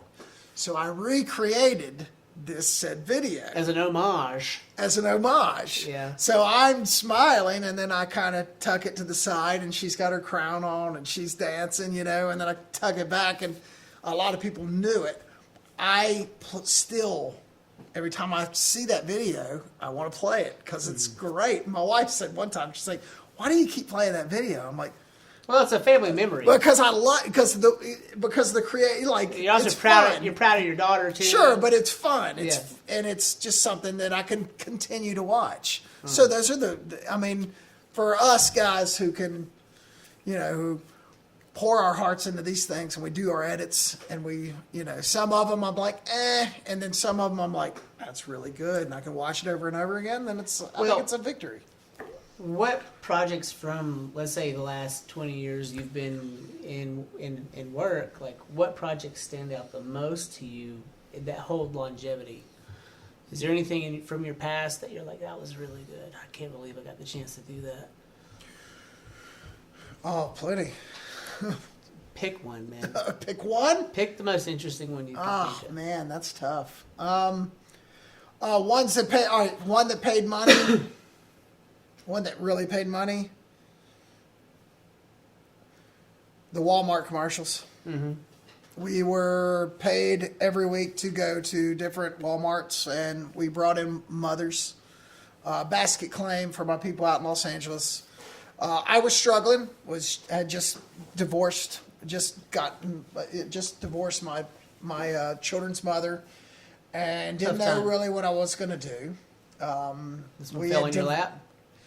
Well, no, not really. We just divorced because I was working as a graphic designer. No, the Walmart job. Yeah, kind of. It kind of fell in my lap. I had to go out and do a couple of documentaries to get the job, but once we got it, it turned into every week I would go to Charlotte or Greenville, and we would shoot a mother, just a normal person off the street. She'd go over to Food Lion with her grocery list, and she would buy Food Lion or Publix, wherever, and she would buy all her groceries, right? And then she'd come to Walmart, and she'd buy all those same groceries, and then we would compare these prices. And every time Walmart would beat them. Yeah. But we were making tons of money every week. We were doing it every week, and we were on TV. It was national stuff, and it was my first big job, and it paid very well, and it was every week. So I'm always proud of that. We did that for almost 2 years, and then, of course, Walmart was watching us, figuring out how to do it so that they could just do it in-house. Yeah, of course. So one day, I was in New Orleans actually working for Walmart doing the Essence. It was when I was shooting the Prince concert.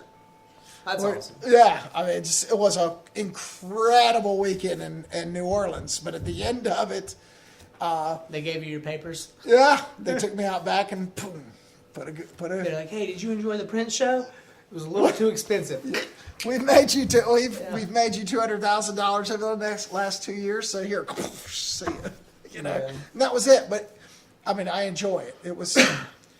It's brought a lot of. I learned a lot. And I advanced my career using those 2 years working for Walmart. Ended up going on and shooting commercials for Walgreens, Kleenex, all the big people. So I have to say that my hands down, and it will always be, even if I ever make if I make The Godfather Part 4 and make $10 million on it. My most treasured movie, or my treasured project, is my first movie, Meter. My daughter was... M-E-T-E-R? Yeah, Meter. It's about a guy who gets in a cab, and he has a cab driver sit outside of a bar. His wife's cheating on him. And he goes through this, he's a lawyer, and he's going through this diatribe about how miserable his life is. I mean, he goes back and forth. He's a very racist guy. But this movie, it lasts 12 minutes. And it could almost be a one act play of two guys, a black guy and a white guy going back and forth. Was the black guy the cabbie? He was the guy driving. And there's, lots of, this was done in, let's see, it was done in 2006. It was it's very controversial. There's a lot of racist stuff going back and forth, but it's very intense. And at the end of the movie, they come to an agreement where they almost respect each other. Yeah. And he gets out of the car and he walks up. His wife's coming out with her mistress or her lover. Walk out and he blows both of their brains out and then he shoots them and blows his brains out. Pulls it. Well, almost pulls it. And we shot it on the coldest day in November. It was freezing. It was so cold that my Canon XL1 on tape, froze a couple of times. We had to heat it up. We had to take it into the bar and heat it up. And but we shot it. It was a great script, and we shot it. I did all the effects, did all the gunshot effects, and I made it for $500, and it went to 4 different film festivals and won 2 of them. And one got honorable mention, and this guy wrote it up in the newspaper like it was the best thing ever. You win several things. I mean, we won a music video thing together. That's right, we did. And so, I mean, it's not new to you to find success, no matter how far in between, but you do find it. And so I want to take you back to your childhood. I want to learn more about what inspired you to get into film and how that led you to where you are now. Can we talk about that? I know that's a transition. Sure. Oh, yeah. Oh, it's always the same. Dad took me to the Crown Cinema in Hickory. Okay. You're from Hickory, yeah. Which no longer exists. You're right, but it was our theater. We I went and have saw plenty Raiders. of great memories from. Oh man, tons of memories. Return of the Jedi and Dolby, I remember all that stuff. The Crown Cinema was. Do you remember the $2 cinema back behind the Crown? Yeah, the Carmike. Carmike? It was the Carmike, yeah. And then the Carolina. So what happened? Tell me. We went to Raiders of the Lost Ark, and I remember coming out of the theater. And I looked at Dad and I said, "That's what I want to do." And he was like, "You're going to be an archaeologist? There's no money in that." And I said, "Nah, I want to tell those stories. I want to make them movies. I want to be like Steven Spielberg." And he's like, "All right." And I'm sure he would much rather have me been a doctor just like him. But things didn't work out that way. And it was just something I just really wanted to do. And I think after that, I really like James Bond and Indiana Jones. They were my things. It was just my thing. Well, yeah. I remember writing choose your own adventure stories on pieces of paper and having my dad do it. It changed my life. It was. So you would do choose your own adventures with your dad, and he would have to He would be like, I'll take A. Come on now. I'm watching the game here.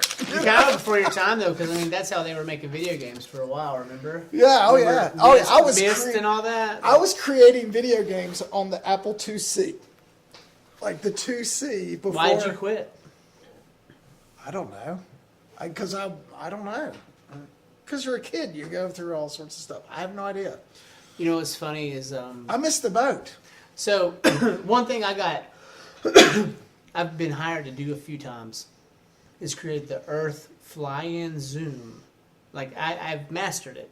Now you haven't seen many of them because I haven't shared it with you, but I've probably done it 13 separate times on 13 separate paid jobs. Because it was a popular transition to start a film with back in the early 2000s. People were like, "Can you fly in from space and come down and come through the clouds to the location?" And that's what they always wanted me to do. And it was comical how often I got asked to do that without anyone seeing my portfolio or anything. And so flash forward to a project I'm on now, they literally have me doing that on a new project. But it's really high end though, and it's like it looks real, and it's like the best I've ever done it. But when you take a flashback to me when I was 9 years old, and I was sitting there on probably an Apple II computer, and I was making Earth out of circles, and I was creating the Earth from space at 9 years old. I was already doing it then. It was like I was predestined to be doing these Earth fly-ins. Right. You know? And it's so funny because when I first got hired to do it, I was like 26 or 27, and it was flying into a racetrack. Some stupid racetrack in Georgia, you know? And that was just what I was supposed to do. But I had already, like, done the work in my childhood to create Earth. Like, I knew how to make Earth look like Earth. Right. Even if it was just like a short animation that was kind of, you know, kid-like. And so it's funny how our childhood experiences lead us to where we want to go or where we're going to go, regardless of our choices. So you went Raiders of the Lost Ark, James Bond, and then when did it get serious for you? 14? 15? Yeah.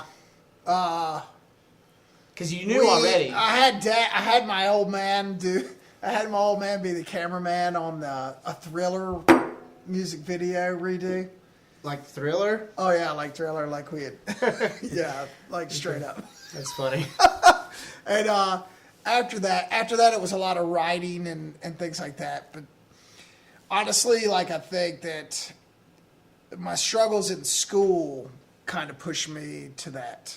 If that makes any sense. Well, it does, because I wasn't good at anything except for this.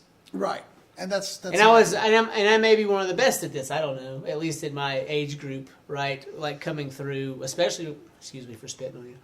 Especially in my age group when I was in high school, because we had information superhighway classes that were film theory classes, and now they don't have that, and they didn't have that before me. But I came through in this really weird. I rode this wave in school where our arts classes were highly funded at Fred T. Ford.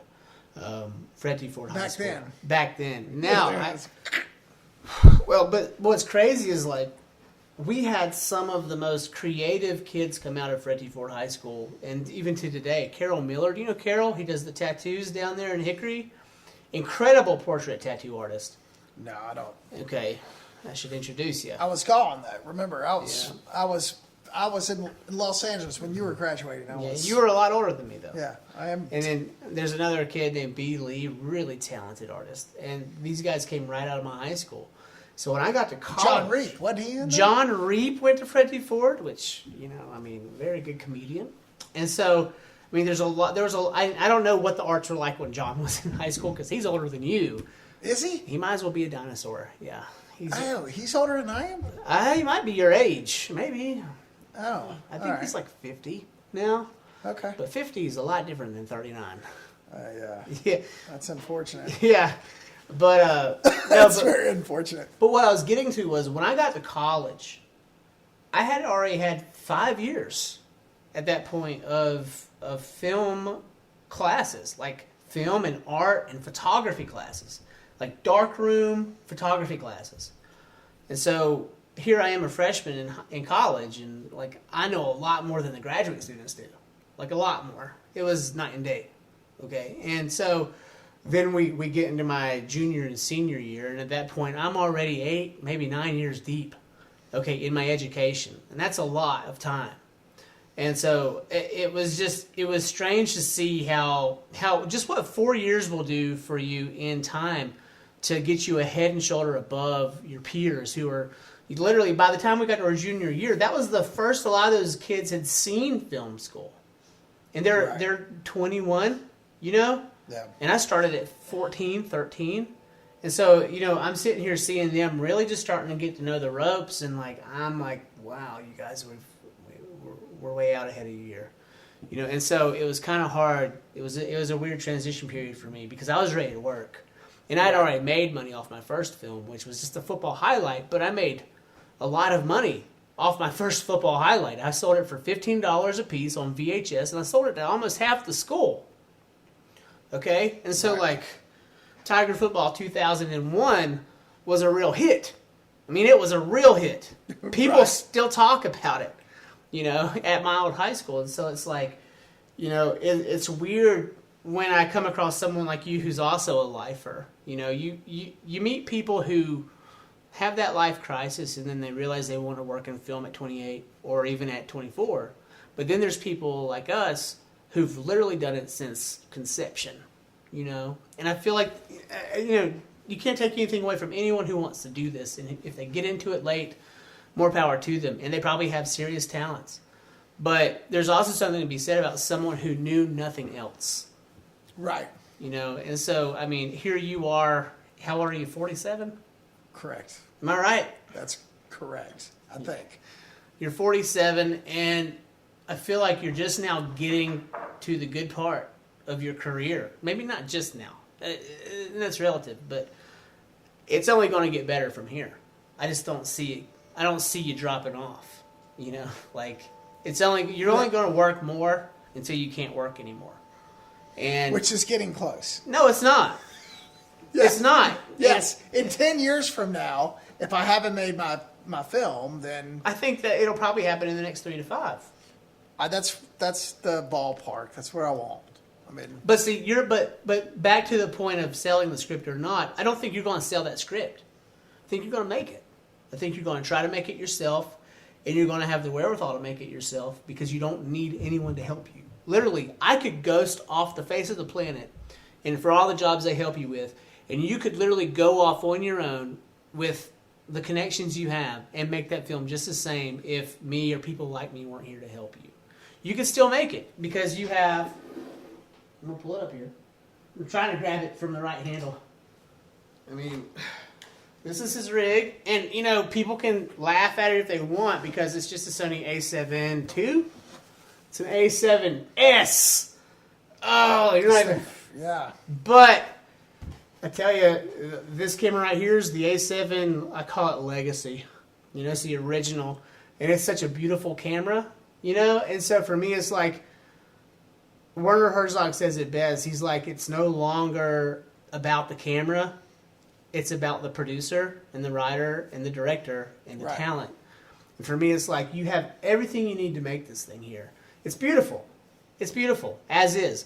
And if you took this camera and you ported it back to 1992 and you handed it to Steven Spielberg, he would flip the fuck out. And he wouldn't know what to do with himself. And this would become the standard in 92. And he would shoot on this if he knew how to. If he knew how to take the SD cards onto a computer, which didn't exist yet. Right. They're still doing tape. Yeah. But this camera would be so above bar in like the early 90s. And now people look at it and go, it's just a fucking A7S. What are you doing? It's a piece of shit. Why aren't you on an R5? Why aren't you on a C500? Why don't you have this? Red. Why don't you want a red? You should get a red. Reds are cooler than those fucking stupid A7Ss. They are, though. They are. They are. But it's not necessary. It's not, yeah. You know what I mean? It is necessary when it's necessary. Here, this is in the shot. I'm going to move it. Here, you take it. It's yours. Yeah, it's funny because when I was in film school my junior year, we did our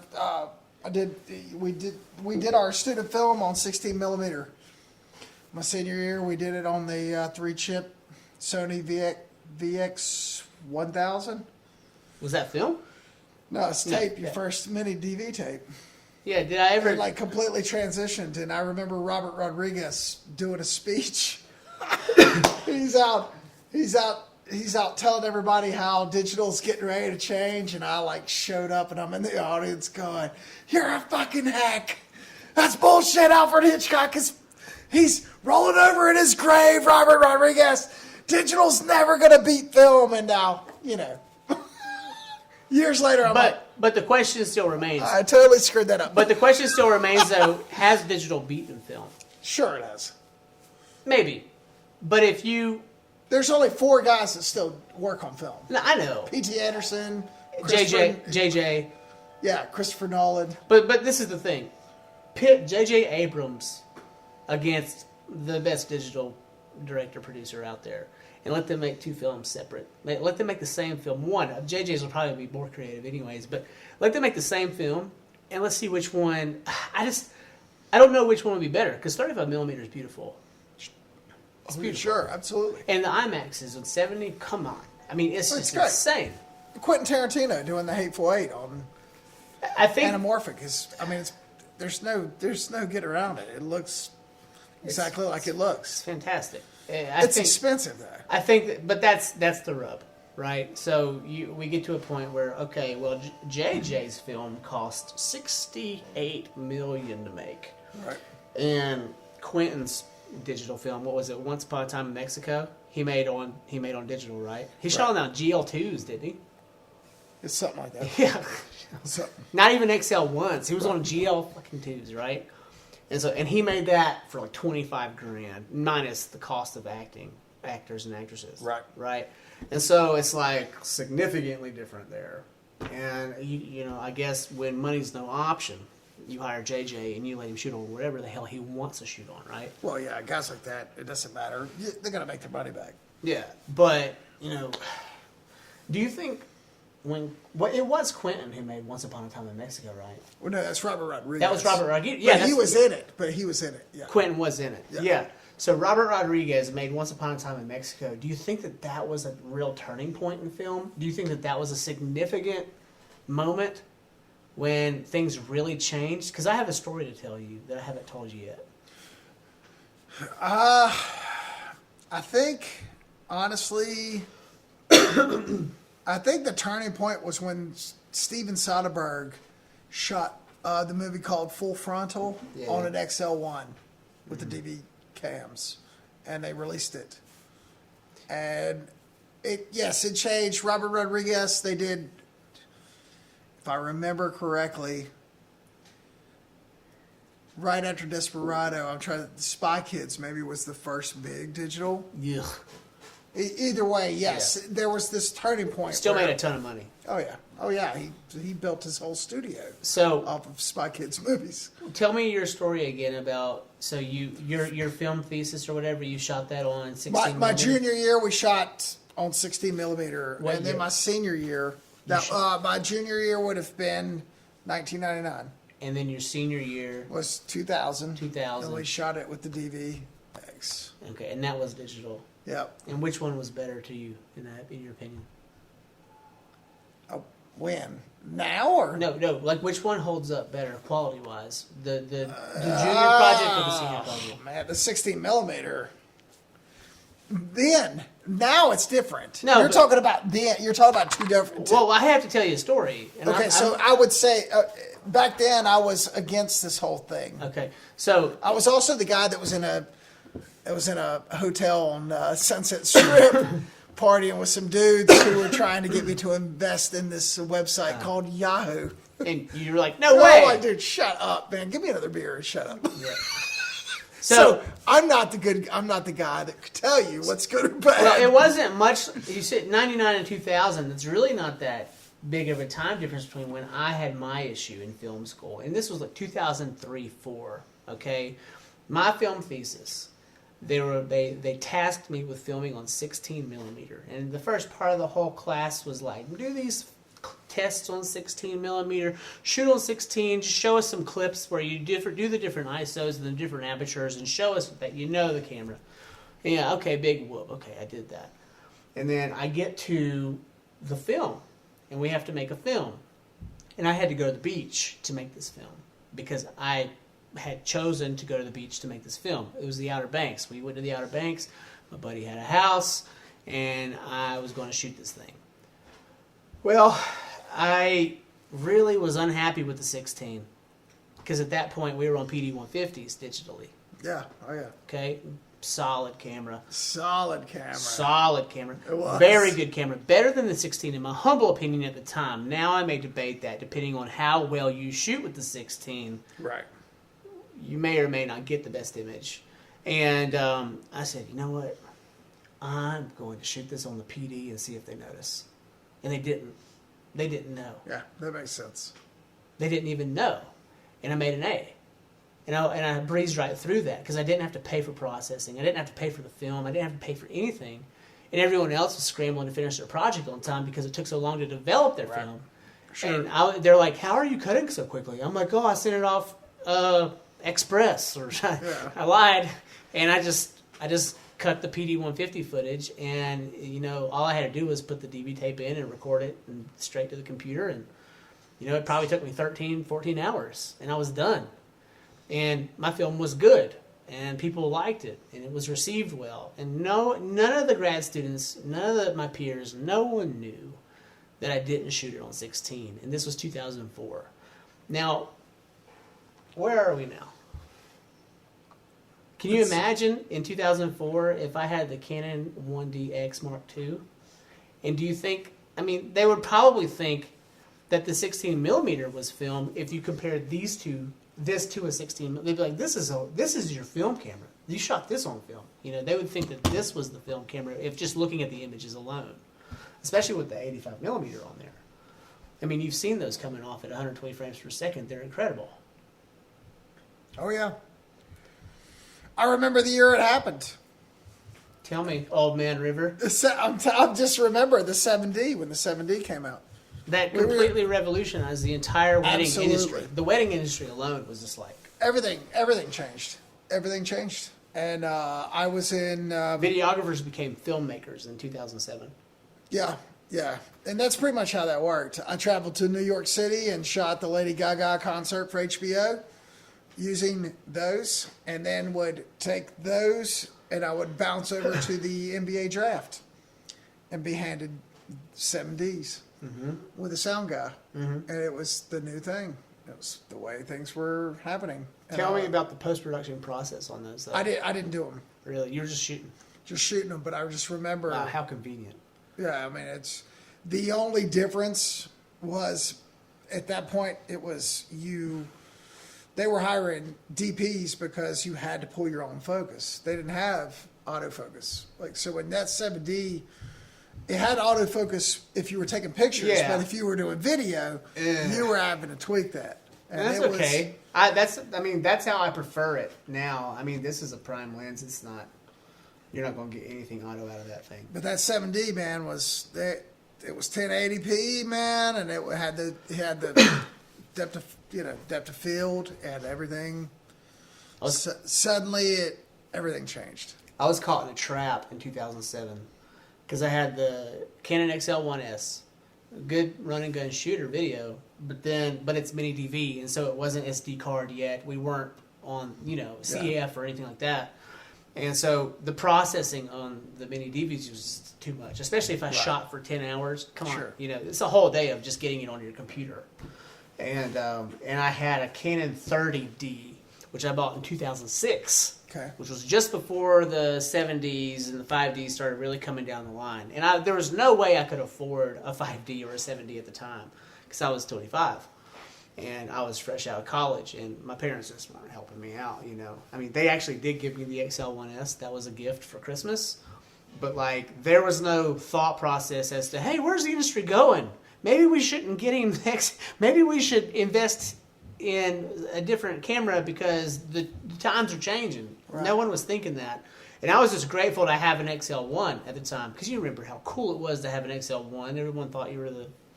Yeah. Oh, yeah. Yeah. There was always some guy in a magazine holding it, and he had spiky hair and a fanny pack. And he was like... You're the filmmaker. Yeah. Oh, the filmmaker.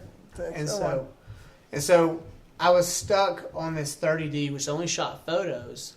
But what I realized was I could make films on my 30D through time-lapse. And no one in my group of people, because I was working with Alta Sky Multimedia at the time, and they were like, you can't make time-lapses on a 30D. I was like, I can too, watch. And I got a little thing, and I started setting it up, and I just started doing starscapes. And that was just kind of where I would that was where I'd be creative and just do what I wanted. And I always wanted to shoot starscapes, and this was the first time I ever really got a chance to, because you can't do that on 35. Really, you can, but you can't do consecutive. I remember those. You can't do consecutive time lapses. You can get streaked. You can do still. Sure. But you can't do you can't follow the moon across the sky. And so with the 30D, I finally got that chance. And I got so good at that, using that 30D. I mastered the 30D, and it made me a better photographer, really better. Because when I got to Salt Lake, I was still broke. All I had was a Nex 5N, which is like a consumer. It's like your mom's camera. Yeah. Oh yeah. And I had the 30D, and I got hired at the racetrack, and they're like, "We need you to shoot video, and we need you to take photographs." And I was like, "Okay." And so I put my 70 to 200 millimeter Canon lens on my Sony 5N, which is this little pancake camera, and I would record video that way. And I look like a chump, but it's not the camera anymore; it's the producer. Right. And so I was like going home into post and putting these projects together, and I was somehow out editing my competition, and my videos look cleaner and better than the other guys out there who might have been on FS 100s at the time. Like they were shooting, right. Which is that's David and Goliath. A Sony Nex 5N versus a FS 100. They should win, but my editing skills kept me in the game, and then my Canon 30D was on its last leg, and the screen didn't work anymore. So I was back to old school shooting like 35. The shots would collect to the CF card, but they would not show. I couldn't check my work. I couldn't watch it real time, so I didn't know if I was shooting it right or not. Oh, wow. So I just had to guess I had to know where I was. And I shot like that for a whole season.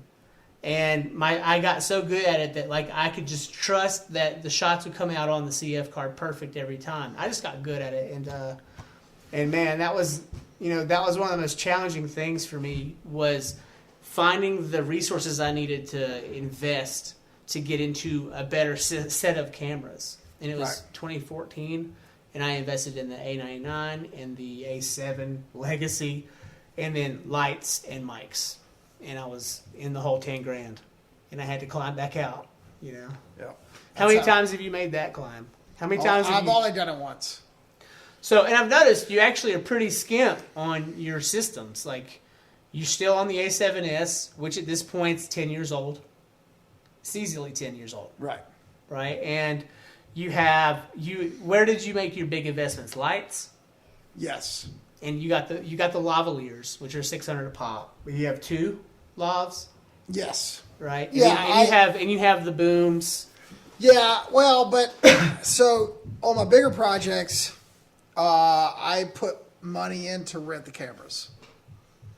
So basically, about 3 or 4 years ago, I realized that Right around John Reap. yeah, that we can't afford it. We Yeah. can't afford we can't afford the technical boom. Like, all right, so if I buy let me just say, I'll buy a red Komodo, Or even just an FS7. whatever. In 3 years, we're still going to be paying that 30 grand, that 20 grand off, it's only worth and it's going to 10. be an 8K camera. Yeah. It's the technology is going so fast that there's no reason to even own cameras anymore. So I do use my AS7, and occasionally we'll use the Shogun and transfer RAW when I have to. Which makes that camera completely on level with everything that's happening right now. But if I need something bigger, I just put it in the budget. So, yes, if like you said, the A7S, it works for me. But if I need something bigger, like when I do my furniture commercials this year, I'll be moving up. I'll be renting a camera to make it look, to just get what I need to get out of it. What will you rent? I haven't decided yet. We'll just figure that out. Are you going to stay with Sony, or are you going to go Canon? Because this is a big trouble for you. You constantly hee-haw back Probably and the forth. C500 would probably be the way to go. The Canon C500, Yeah. which is a $38,000 camera. But rental, it's $400 for the weekend. Yeah. And a couple of lenses. Maybe. I've You'll be seen them- $800 in, but your client will be happy. You should just do that. It makes me nervous to rent a camera like that, because I've been on set, and I've been privy to just being on a camera, and I'm just like, what am I doing on this thing? Because it's out of my pay grade. It makes me nervous. If I worked with a C500, I would want to have it for a week before I shot. Sure. And I would want to shoot every day on it until I got to the job, because I would just be so nervous. I couldn't until, I mean, I guess after that initial getting around the curve of that technology, I think once I got to know it well that first week, I would have no problem doing it again and again. But I would need to have it for a while because I mean that's a lot of camera to have in your. Well, not really though. The settings are all the same. You're gonna set your own picture profiles. You're gonna set your own lenses. You're gonna know. But you say the settings are all the same, but those Sony cameras specifically, the menus in them are nuts. I mean, just that FS5 right there, the menu in that thing is just confusing. And if you don't, like if I rented that and then I was just supposed to know my picture profiles, like, come on. It would take me a few days, or I'd have to call you and pay you a consulting fee just to get myself up to snuff on it. Yeah, but I've been around so many cameras that, like I said, I started on 8mm. I know what I need to set it for. I could use it a day. I would get it a day early. Yeah. So my C500s, I'll bring them in a day early. See how they adjust the lights, do my settings, and I'll be done. See those guys out of Waynesville, and they're always on a really big rig. The guys with the black truck, and they drive around with the crane. You know what I'm talking about? I can't. Yes. They had this job, and they had clearly rented the equipment, and it was a big it was probably a C500. It probably was. But then they had this like massive like Cook lens on it or something. It might not have been a Cook, but it was enough. Yeah, like a cinema optic. And the hood on that fucker was bent like this. And I was like, who dropped it? And it was Instagram. And he's like, it came this way, man. We rented it. And I'm like, oh, man, I guess you know, the warranty on that thing didn't hold up. Or they're still renting it out, and the hood's dented on that $50,000 lens. Wow. And you're like, well, I mean, if it's not broke, but still, you know, it looks cattywampus, and it makes my OCD kind of like curdle. You know, I'm like, oh my God, that lens is so expensive and it's busted. Right. And they're using it with that truck. And, you know, it makes you think that they did something to it. But, you know. Or heaven forbid, you know, film like 30 minutes of footage and have the hood in the shot. You know? Yeah. Apparently it wasn't in the shot, though. That's good. Well, I didn't see the end result, but it was interesting to see guys on that level dealing with all the same crap we deal with. Right. You know, I have a 14mm that I really like to have right here, and I was setting that up one day, and of course it fell, and the hood cracked off, and even though the lens is fine, like it feels tainted. I don't want to use it, and you know it's fine, but you know going into a job with a cracked hood. Yeah, probably not a good job. Yeah, you don't want your clients to see you with that. Right. So I always take a lot of lights. Going back to it, yeah. I think at this point in time, 4K is 4K. I think that's the standard now. I think your glass. Well, for corporate stuff, I think your glass, the lenses that you take in, and the lighting that you do, nobody's going to know the difference. Now, if you're wanting to shoot a Netflix series and you have to do really low light and you have to really tweak the colors and make it look its own, that my A7S is not going to work. Yeah. So you need a bit more. But yeah, lighting is everything. People don't understand. Lighting is everything. And everyone wants to shoot in low light now. Well, I know it. Lighting is still everything. So then shoot low light, but then do some dramatic splashes here and there. Like inside the cameras, especially the newer ones like the R5 and stuff, they talk about the ISOs going up so high. And I'm just thinking to myself, as a professional, it's like, I'll never take my ISO over 800 if I'm shooting in low light. Nope, absolutely not. 1600 even 1600 is pushing it. That's at 800, and if you're watching, it's fuzzy right now. Like, it's fuzzy. Right.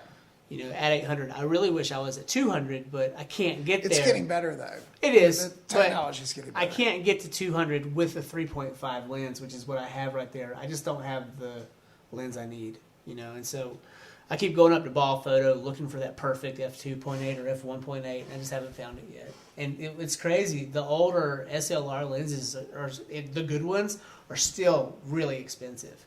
It's like they never lose their value. So it's almost worth collecting them, I think. But, okay, we've been at this a while. I don't even think I've gotten to some of this stuff. Okay, we're gonna start rolling down, because what are we, 2 hours now, Charmaine? She's like, I'm ready to go. Yeah, she's ready to get out of here. Okay. So, how did the industry... Okay, pour a little bit more. The industry. Here you go. So how did the industry change for you in 2020? Okay, so... That's strong, dude. It's not. It's not for you. He pulls it out. He pulls this out, like, before the show. And he just takes a drink of it like it's his sipping bottle, like it's his water bottle. And I'm like, oh. That's my thing. Yeah, but I don't smoke pot. I don't do anything else. This is my thing. Look at that steam. Isn't that nice? So, wait. 2020. You remember the pandemic happened? Right. You remember this thing came around called coronavirus? Okay, so... How did you benefit from the coronavirus, or did you have a problem with it? So, the coronavirus, the pandemic was actually... It started off as a complete disaster and then ended really well. Mm-hmm. We were at the ACC tournament. Yeah, I remember. Shooting basketball. And I was... on our second day, for second round. And back then, I was at this place with Garrick Lane, and I was like, I could never get him... I can't tie him down for a minute. There was no time you were gone. Remember? Like, I think at that point, I had done Dirty Dancing with you. Yes. And the Australian Dirty Dancing. Yes, and we had done a few other jobs, but like there was no time for Garrick Lane at the spring season. Yeah, March. Forget about it. I'm gone. Yeah. But it's funny because I'd seen it on TV. I don't watch TV, and I'm not a big social media guy. I post more than I look, and I think that's smart. Is it smart or is it selfish? That's what Jay-Z says to do. Okay, so I post more than I read. Produce more than you consume is what he says. Right, yes. Well, that's been my motto forever. I wish I could say I do the same. So we're walking out the second round, and we were everybody's talking about this coronavirus. This was right after you shot Duke, Carolina, right? Yeah, oh yeah, this is, yeah. Oh yeah, I mean, this is the... That was like the last hurrah, right? They were like, we were eating breakfast, man, and somebody was like, they're going to cancel the tournament. And I'm like, get the fuck out of here. Nobody's going to cancel the ACC tournament. No one cancels the tournament. At that point in time, what the hell are you guys talking about? At that point in time, it's like, that's like Christmas. Yeah. No one cancels the ACC. What are you talking about? We're fine. So I walk in there, man, and we were sitting there, and they come out to warm up. It was Clemson and Florida State. They came out to warm up.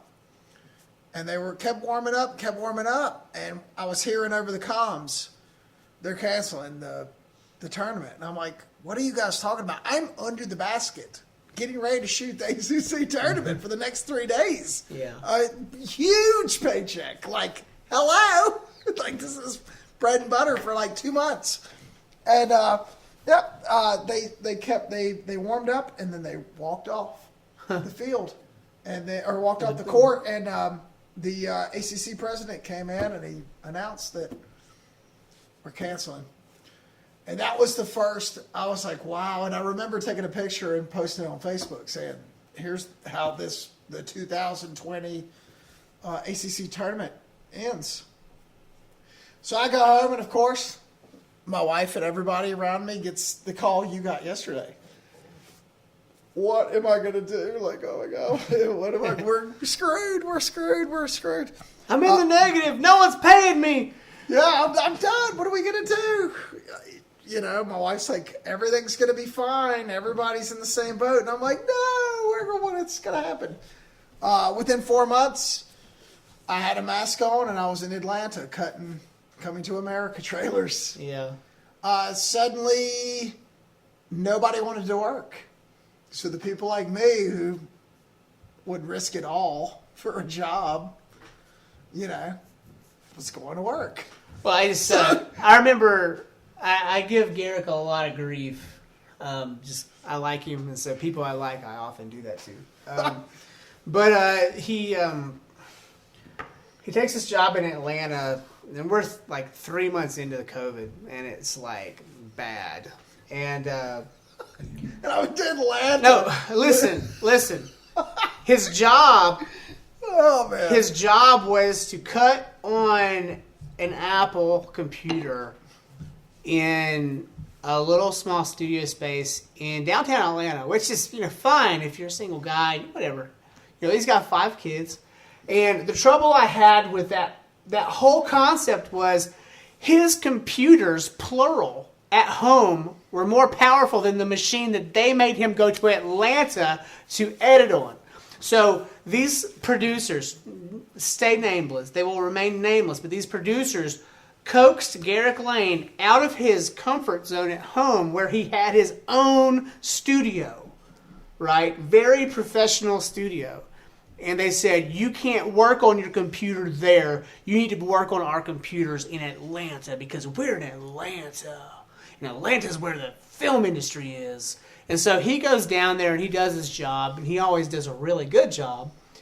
And then he comes home. And, the complaint was, oh, God, I could have done that here. I could have done that from home. Sure. This should have been an email. You could have zipped me all these That was your complaint, though. Yeah, I know. But this goes back to the writing. Well, and what you're passionate about. I got a job, and the money was incredibly good. Yeah. And it just called for me to go be in an Airbnb and show up at the office. And I'm like, well, I'm going to do this. And you're like, you could do that from home. And I'm like, yeah, but that's not what it called for. So I'm just going to come down here. Yeah. I'm going to be a whore. I'm going to do what I need to do for the money. Yeah. And it turned into, where we're going with this is, if I'd not done that, I wouldn't have gotten the edit jobs that turned into a year and a half of the best money I've ever made. Yeah, and they just laid you off. But fair enough. But they'll call me back in March. But that's the nature of the industry. It is. They're constantly hiring you and letting you go, hiring you and letting you go. You're right. And you're disposable in a way, but then they have to have you also at the same time. Right, correct. But I'm also learning, let's go back to Adventure Lane. Those cuts, you've said it, we've said it, we watched these, we've done 8 episodes, and I've got 4 in the can. Maybe done 10 now. I don't remember. For what we do, my editing that I've learned on these shows is what is the difference. Yeah. And his edits are, and what's not entertaining. His edits are very clean, and there's something to be said about that. And that comes from the pandemic and going to Atlanta, going, hey, this is an opportunity. My wife was like, really? You're gonna go to Atlanta for a month and live in your van? And I'm like, absolutely. Let's go. Yes, why not? Because what if it turns into something really big? Yeah, well, and from where I'm coming from, I've got a very young daughter. I couldn't consider that position at that time. I just wouldn't. And you were in a different place than me. Your kids are older; they can kind of fend for themselves. And you were ready to do it, and you had the time, and so you went and you took the job. It wasn't even offered to me, so how could I say no, even if I wanted to, right? And so your connections got you to Atlanta. You did these jobs. It led to a year of work, and here you are now. What's next for Garrick Lane? Well, what do you want to be next? You can't really say what's next because life is like a box of chocolates, but What do you want to see happen over the next 90 days? 90 days? Yeah. I would like to get a lot of Adventure Lane cut. We've put a bunch in the can. We've got 6 left or 4 left, right? Yeah, but we've got a couple of really powerful ones that have to do with very, big issues. Not, hey, come see it, come look on a trail and, hey, this is great. Can I mention one? Sure. I really look forward to the Sugar Top one. Oh, it's great. Because, Charmaine, have you heard of Sugar Top? You know what that is? Sugar Mountain. There's this hotel up there. It's been there since It's a fucking eyesore. It's an eyesore from hell, and it was built before they had codes and restrictions on where you could build on top of mountains. And so Garrick went in there last year. Was it March? It was the end of the year, right? Yes. And he gets this. He rents a hotel. Wait. I would never rent a hotel there. Let me disclaim this. Yeah. So we were camping at Grandfather Campground. Yeah. Right down below it. All right. Yeah.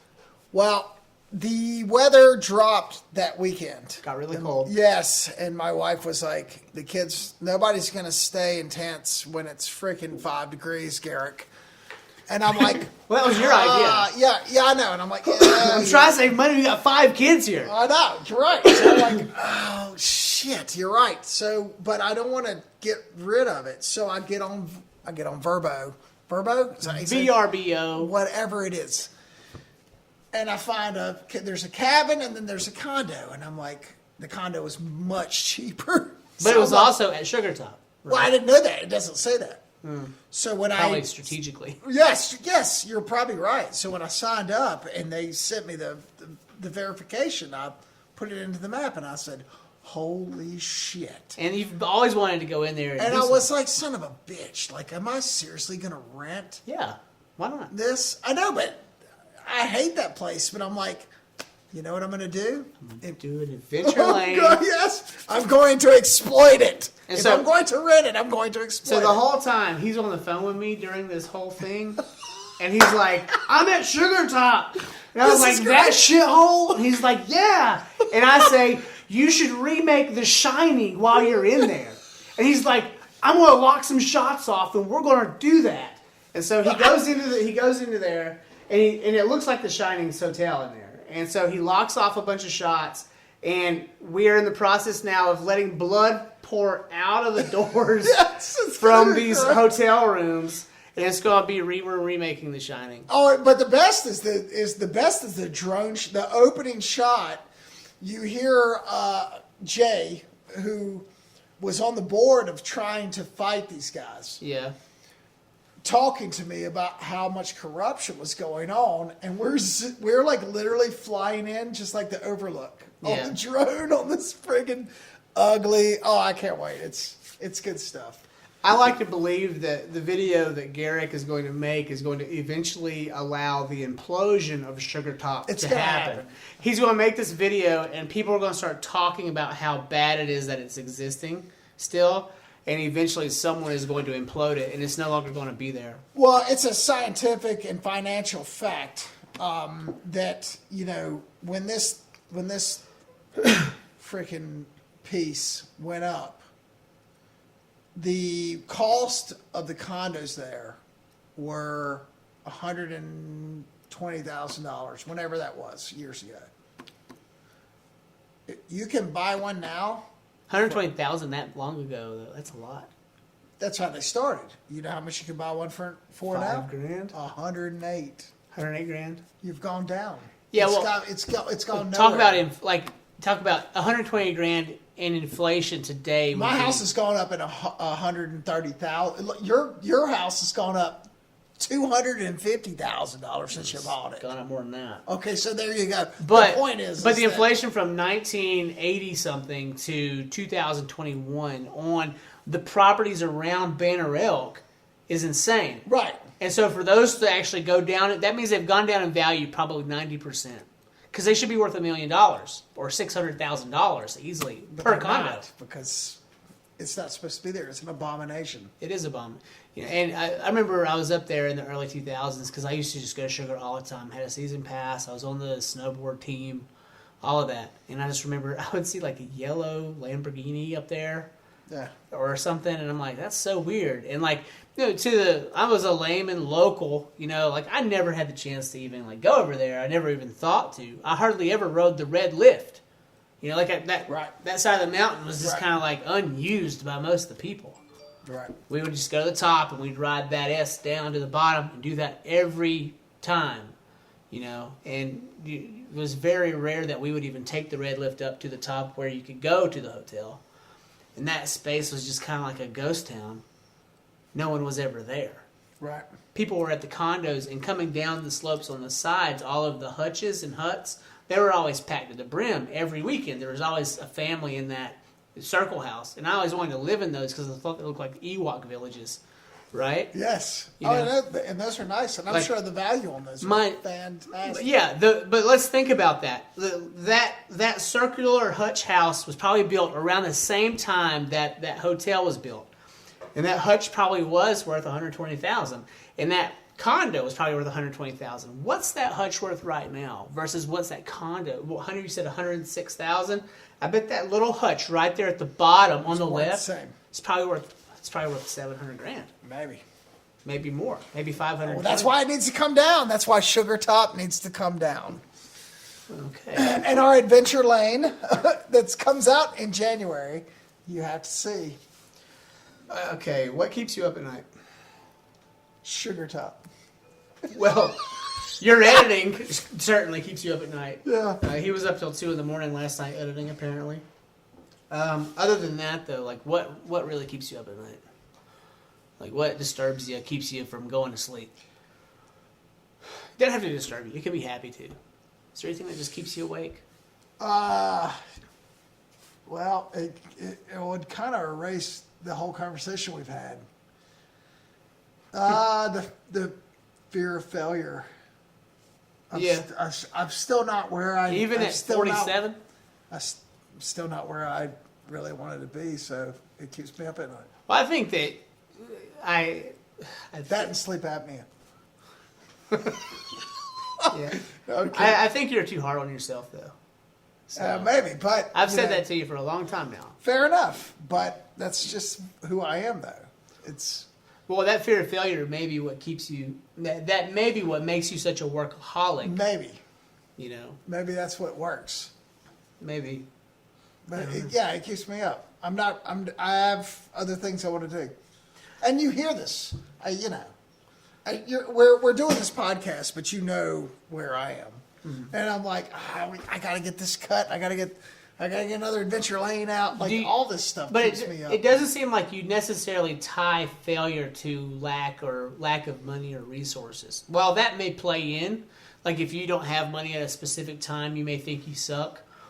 But it's like your failures don't always align with the amount of money you make on a job. Because if it was that case, Adventure Lane wouldn't even be in existence at this point. You would have already quit, right? I mean, you would have done like 3 and you'd been like, this isn't working. I gotta go make money. That's how I feel better about my significance in this world. But that's not the case at all. Instead, I feel like you give 60% of your time to unpaid projects. And, well, maybe not all the time. 50-50. You know, 50-50. Yeah. Right now, 60-40. If my wife is watching, 30-70. Yeah. And, no, she's not watching, though. No, but if she does watch, she won't. It's 30-70. She won't. She hates you. She's already blocked you. Cheers. She blocked you. She blocked me. Yes. She added me back, but she did block me for a minute. Did she really? I had to send her a message. Did you really? Yeah. Get out of here. I was like, she didn't block me. She unfriended me. I was like, go ahead, unfriend me then. And then she added me back, so it's cool. All right, so I feel like I've already asked you this. You can't post that. All right. So, just in case she watches it. What advice might you give someone going into your line of work? And we can double this question up to what might you say to yourself when you were just getting started? That's 2 totally different things. Okay, start with the first. Someone random is just getting into this line of work. They're 18, maybe even 21. They may even be just that fresh out of film school, so 24, 25.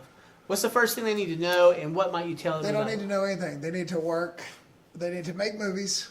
They need to get out of their phone. Get out of their phone. Stop looking at what other people are making. Stop looking at TikTok and thinking that that's where things are. They need to start watching old movies. Citizen Kane, Alfred Hitchcock, Christopher Nolan, Steven Spielberg, Francis Ford Coppola, George Lucas. And yes, my son, I love him. I love you, River. But he watched all three of the Indiana Jones movies, and he says, the effects are so fake. And I'm like, this is my generation. You have to look at this from the storytelling. You also have to look at it from a time perspective of when it came out. And like how Correct. ahead of its time it was. Like the scene, I don't know which Indiana Jones is, but when they had the ball chasing him, that was all like live, real time. That was real. That wasn't a fake ball made in digital worlds. They literally had, and what impresses me most now versus when I was younger, I used to be like really about the effects and stuff, but now it's like when I see someone in the art department do something in real life that looks so legit and it's tangible and you can touch it and then it actually happens, especially when they're working in miniature, I'm so impressed Because to me, that's almost a lost art form comparatively to. Oh, like I had a friend, and this was in college when he said this. He's like, "Can't you just fix it in post?" And I was like, Well, I fired a guy. For saying that to me. Yeah. I will fix it in post. "Yeah." I was like, yeah, nah, I'm gonna run camera. And he wasn't a film guy. He didn't know. But this was 2003, and he was like, "Can't you just like make that happen?" I'm like, I don't have AutoCAD, man, and I'm not going to build this in Cinema 4D, which was crude at the time. Right. It's like, no, we need to shoot it right, and we can do it right without having to, I'm not going to interject a fake car into the scene. We're going to go find the car and shoot it in the scene. Nowadays you could probably get away with it, with like the Forza 3 technology and the Unreal engines and stuff. You can definitely put a fake car into a scene and it will look real, but you don't have to. And the amount of effort that goes into making that real car look real in that scene, you might as well go out and buy the car and inject it in the scene in real life. Yeah. Even today, the cost of that's so expensive. So, I don't know. Is that what you would? But that's what you would say. I would just say that you need to make. They just need to make movies. They need to write down. They need to make a script and film, just like it was when I was a kid. Do you think that the short attention span of the Yeah, Reels generation, let's call it the Reels generation of creators, and there are a lot of content creators now who are making Reels only, right? Because that's where they see the most views. Do you think content creators and filmmakers are two totally different things? Sure. What are we talking about? But no, a lot of content creators think they are filmmakers. They do. And they may be. The young ones, especially, think they're like, I'm a filmmaker. I'm shooting this on my Canon R5, and they're 25 and they're on an R5, and I'm like, that's amazing. Who bought that for you? But like they're shooting like this. They're shooting this way. They're shooting vertical. And they're taking all their content and then they're upstreaming it to Instagram and to TikTok or whatever, and they're doing it that way. And they're only making these 1-minute segments. And I think that's really good practice. And you can probably make a living that way if you're in with the right people. Sure, but are you going to make a movie or are you not making a movie? You're asking me, as a filmmaker, my advice. You can make a skit, but you can't make a movie. Sure, you're right. If you're going to make a movie, then do your research, shoot it landscape, and you have. When I was a kid, or when I was making movies, there was no internet. Mm-mm. I mean, I remember watching the English Patient trailer on the Miramax website in 2000 or in 1999, and it took 45 minutes to download the 3-minute trailer, and I was just like, "This is absurd." Well, now it's like... so you can do this, and I see guys all the time on Facebook, man. They're out, but they're filming, they're using their iPhones, and they're using whatever they have. Sub-level professional cameras. Then do it, and put it out. Yeah. It's But don't do it for Facebook status, and don't go on TikTok and do like the reels. That's all separate. Like if you're gonna make a movie, tell a story, write a story down, and do it. I feel like the bandwidth that people have for long form is getting shorter and shorter and shorter, and I see it in myself. I'll sit down on the couch and I'll have my phone, and my wife's watching a movie with the kid, and I look over and my wife's on her phone, and then all of a sudden, because she's on her phone, I'm on my phone. Yeah. And my heiress is watching my daughter is watching Jessica Biel in Stealth do this, and she turns around and we're not paying attention, and she's flipping both of us off. Yeah. And I'm like, oh, what's going on? And so, it pulls me back in, but like, I have a hard time now watching a full 90-minute film or an hour-long episode, and I'm wondering what's happening to the youth of our culture. Are they even able to? No. I took my kids to Ghostbusters on Saturday. 2 of them, my 2, and one of them was on his phone. Yeah. And he said he was looking up who the old Ghostbusters. He probably was, but he probably was. That takes like 5 minutes, and then he's on to the next thing. Right. I mean, it's. How do you keep the audience? Any movies we watch at home, they're on their phones, and I'm like, put it down. How do you keep someone's attention nowadays? Do you have to go full Marvel? Do you have to create in game, or do you have to have Captain America and Iron Man killing people to save the world? Is that what it takes?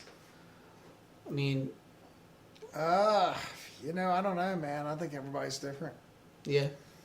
Netflix had this series on, had 8 episodes called Midnight Mass.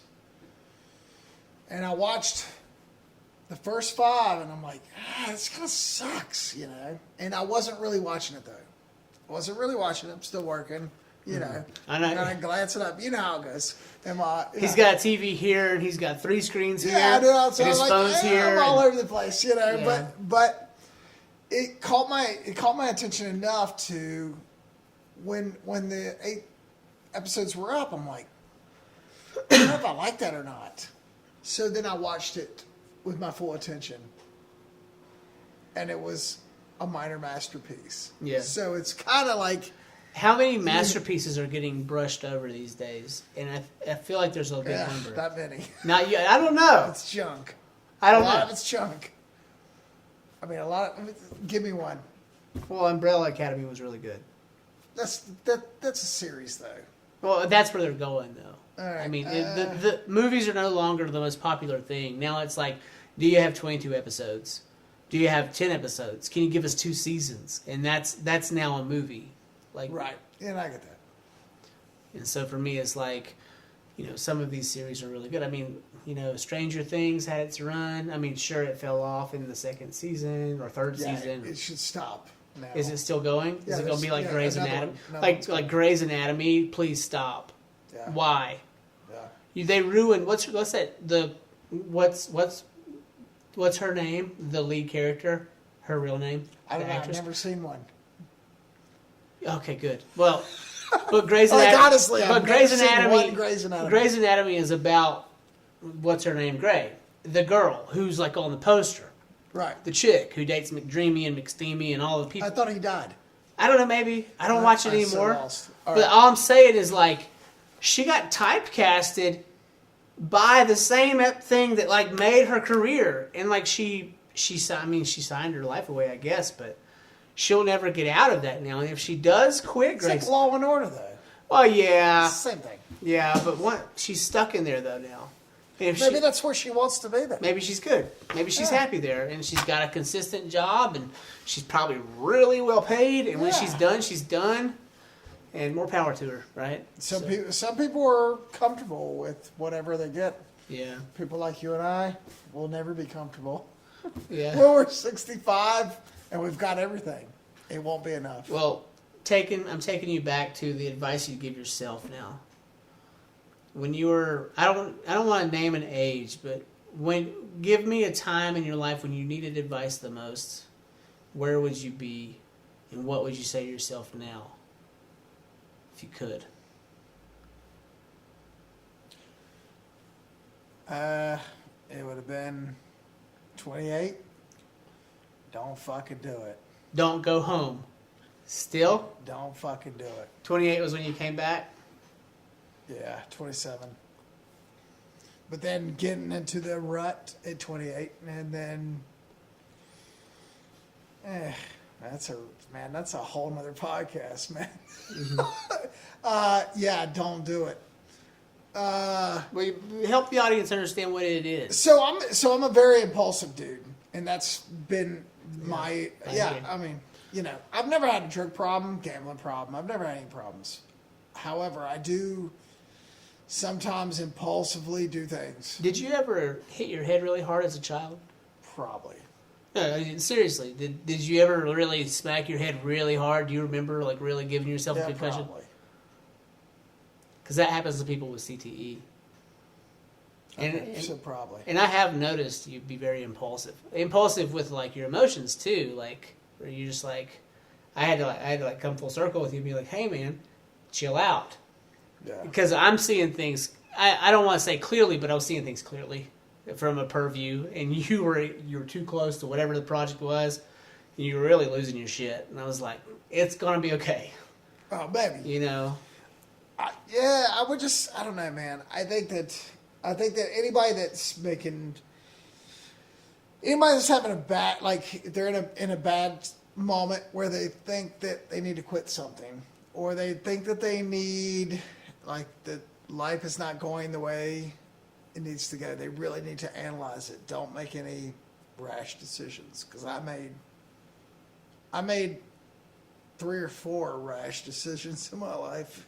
That could have been, like, logically just kind of sidestepped. Yeah, and it's altered my life. And like you said, like, I've got my 2 kids, and I love them. You know what I mean? But they are here because of 4 different decisions that... Fate. Yeah, maybe. You're right. But had I made different decisions, I mean, you know what I mean? Like... what are we asking here? No. I feel like you're cornering me on this situation. The deep question, I think, is like, where's the deep question? Before you're born, is there someone with an elder scroll? No. And they're like, no. They're like, at 28, Garrick is going to fuck up really bad. No. And that's going to create so-and-so. No. And so, you don't think? No, you create all that. All right. It's all created the way it's created. Because there's those people who argue that life is predestined. And that, okay. Nah, it's your decisions, and I've made a ton of bad ones, and somehow I still manage to live, so I'm okay. I think you're doing pretty good. Well, thanks. Yeah, but to the testament of bad decisions you claim you've made, you're raising 2 very responsible young adults. I think 5. 2. I'm kidding. Okay, maybe 5, but at least 2, right? Your own. My 2, yes. Yeah, right. And so, you put me in a corner now because I'm trying to sidestep issues, but for me it's like the immediate 2 that you sprung them, right? I've met your son and I've met your daughter, and you know your daughter's well on her way to becoming a very successful person. She's like all the way there. You know, I mean, she's winning pageants and she's got offers for school and she's very well, kept, and she's responsible. And your son's still young, and so, he's still kind of a blank slate, but he looks up to you in a way that, like, I don't even think I looked at my own father, right? And there's a reverence there, and I see something in him that I think will shine one day. Something, he's going to follow in your footsteps a bit, and I think he's going to end up just like you. That'd be great. And it would be great if we could start making movies.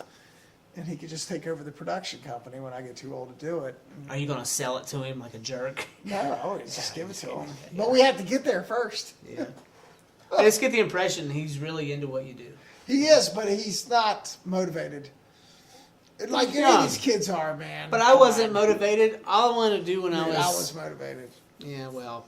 Yeah. I wasn't as motivated as you, I bet. Especially when I was that age. I didn't really know what I should have known, so... Speaking of all of these topics, what are your hopes and your dreams for your family at this point? What do you hope to see out of the whole gaggle? All 5 of these kids, your wife, even your ex-wife, your mom, your dad. What are your hopes? I've made a couple of promises that I would make a movie. I made them to a couple certain people in my family. Mm-hmm. I would like to make that happen. Mm-hmm. Does that involve them in any way? Well, it would have had I made it 4 years ago, 5 years ago. But now they're getting older. But they're aging out. Yeah, but they've always, like when they were young, they were like, Dad makes movies. He does this and this and this because they didn't know any better. But I've always said, and maybe that's me not being transparent or being too transparent, where I'm like, I'm going to make a movie, I promise.